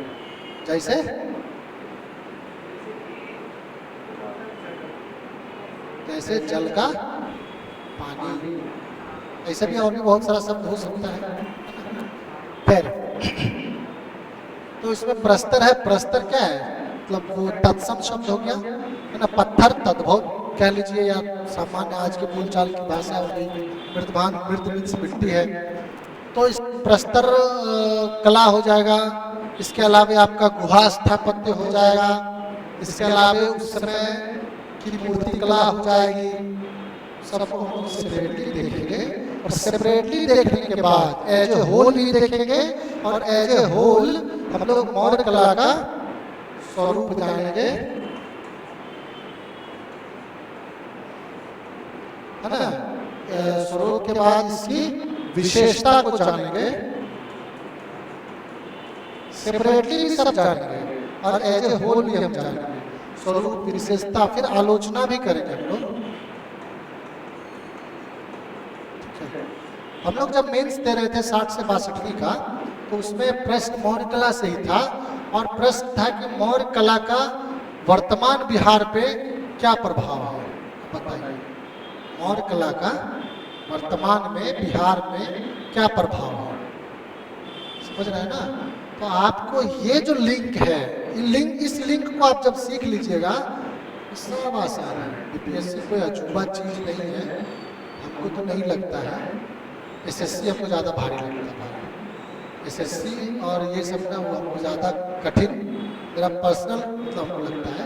हो सकता है किसी को ना लगे, हमको लगता है कि यार एसएससी में टाइम मैनेजमेंट, भाई तो मैथ्स है और इतना बड़ा बड़ा मैथ्स है, आप उसको 1.5 घंटे 2 घंटे में सारा बनाना है, नहीं संभव है, मेरे से तो नहीं संभव है।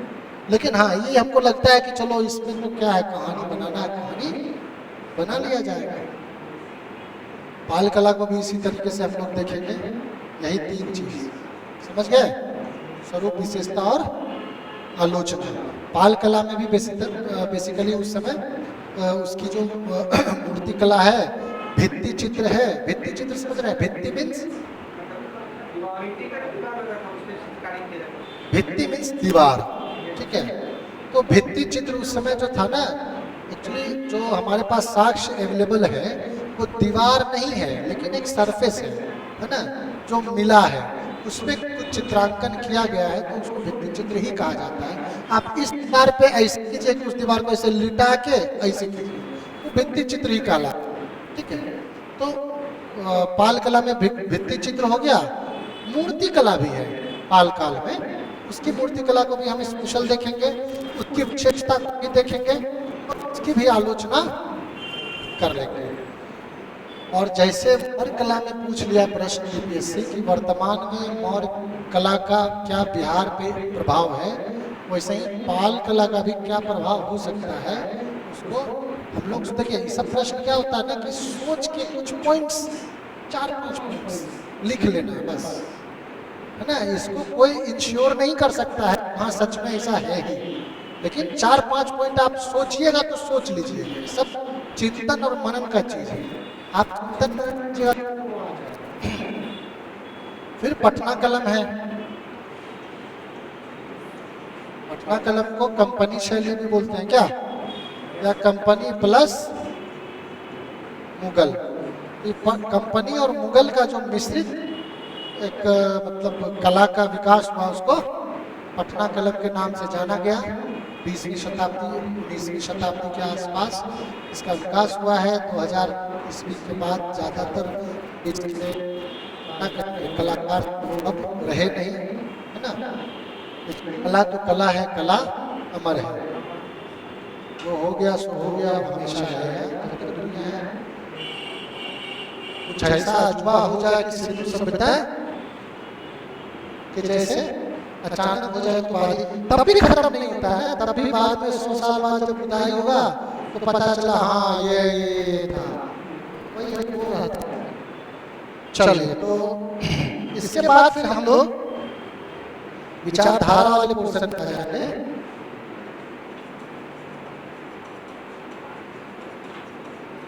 ठीक है, इससे सबसे पहले हम लोग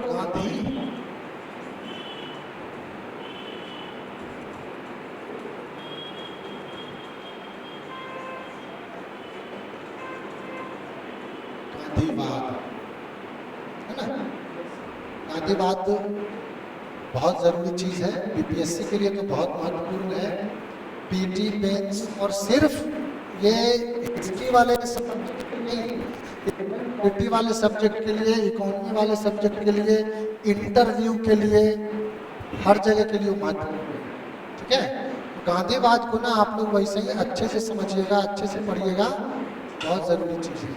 चलो, उसके बाद फिर हम लोग देखेंगे टैगोर। ये भी वैसे ही समझिएगा कि टैगोर भी हर चीज के लिए जरूरी है, मतलब वो प्री से लेके और इंटरव्यू तक।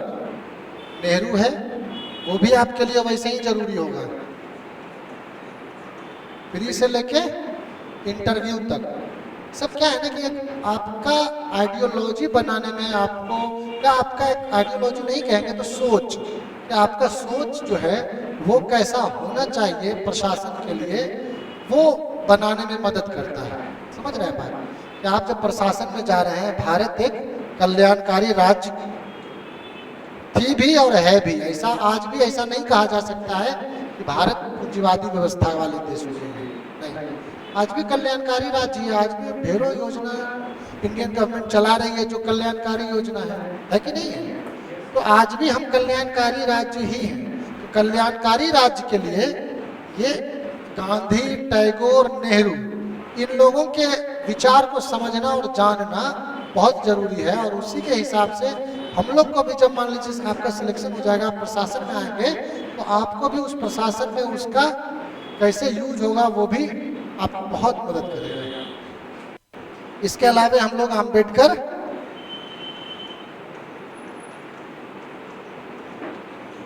है ना, लोहिया और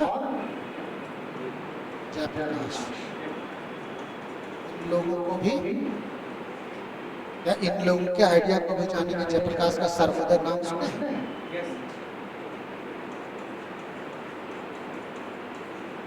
है ना? तो जयप्रकाश के सर्वोदय को भी जानेंगे। जयप्रकाश के सर्वोदय और गांधी जी के ट्रस्टीशिप में क्या अंतर है, न्यासवाद में, वो भी हम लोग समझेंगे। तो कुल मिला के ना हम लोग यहाँ तक आएंगे। इतना के बाद जो बीपीएससी का हिस्ट्री वाले पोर्शन सेक्शन है ना, 114 नंबर,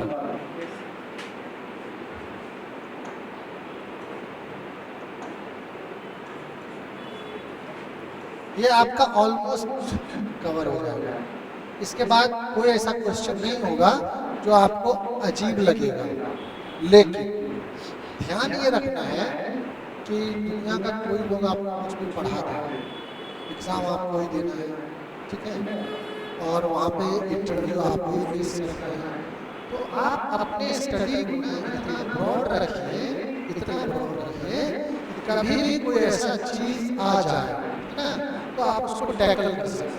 और वो टैकल जानते हैं, वो टैकल ना ट्रिक से होता है। वो जरूरी नहीं है कि हर चीज़ आप पढ़ के ही टैकल कर सकते हैं। आप लोग कन्हैया को जानते हैं, कन्हैया को जानते हैं, सब लोग जानते हैं कन्हैया को। बेगूसराय का है, बेगूसराय में एक जीडी कॉलेज है, वहाँ से ग्रेजुएशन किया, मास्टर्स जाकर वहाँ किया। बेगूसराय के जीडी कॉलेज में वैसे पढ़ाई ऑन एवरेज नहीं होती है। लेकिन आखिर ऐसा क्या हो गया जेएनयू में कि अचानक से बहुत अच्छा बोलने लगा, बहुत अच्छा ये हो गया? माहौल, किताब कितना पढ़ा नहीं पढ़ा पता नहीं, लेकिन माहौल जो होता है ना वो बहुत इम्पैक्ट करता है। और माहौल से आपका दिमाग उस चीज़ को ही कर लेता है। जो चीज़ आप दोस्तों के बीच सुन के गेन कीजिएगा ना, हो सकता है बहुत किताब पढ़िएगा क्यों ना हो, समझ रहे? तो वैसा माहौल भी बनाना जरूरी है। तो पढ़ना और माहौल बनाना दोनों जरूरी है।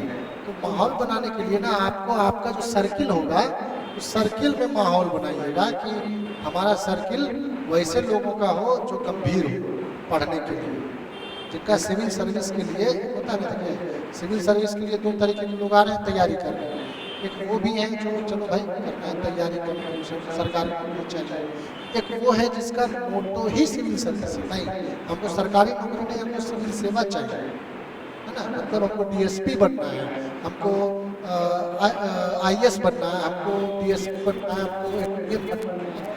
तो वो मोटो के साथ जब आता है कोई आदमी, तो उसके लिए ना वो डेडिकेशन और वो क्या कहिएगा, 3 टर्म होता है, मन, वचन, कर्म। समझ रहे हैं? ये तीनों चीज जब आपका एक डायरेक्शन में होगा ना, तो आप गोल को अचीव कर लेंगे। लेकिन मान लीजिए मन आपका है बीपीएससी का, वचन भी है और कर्म आप सिनेमा देख रहे हैं, घूम रहे हैं, मौज काट रहे हैं, तो मुमकिन है क्या, है ना। या फिर बोल खूब रहे हैं मुंह से, है ना, मन में अच्छा छोड़ो नाटा कुछ भी हो जाएगा तो देख लिया जाएगा, चलो यार ग्रुप डी भी तो निकल जाए, है ना, तो फिर संभव नहीं है। तो मन, वचन और कर्म जब तीनों को एक डायरेक्शन में ले आइएगा सफलता अवश्य भावी है, भले इस बैच में ना उस बैच में, है ना, लेकिन सफलता तय है। ठीक है, अब हम लोग ना कल से शुरू करेंगे वहीं से, कहाँ से, जो हम लोग पहला टॉपिक 1857 की क्रांति को किए थे, 1857 की क्रांति से हम लोग कल से देखेंगे। ठीक है, 1857 क्रांति आप लोग पढ़ लीजिएगा किसी भी बुक से, कोई भी है ना, और बाकी आप लोग पढ़िएगा, ये जो 5-7 नंबर वाला आप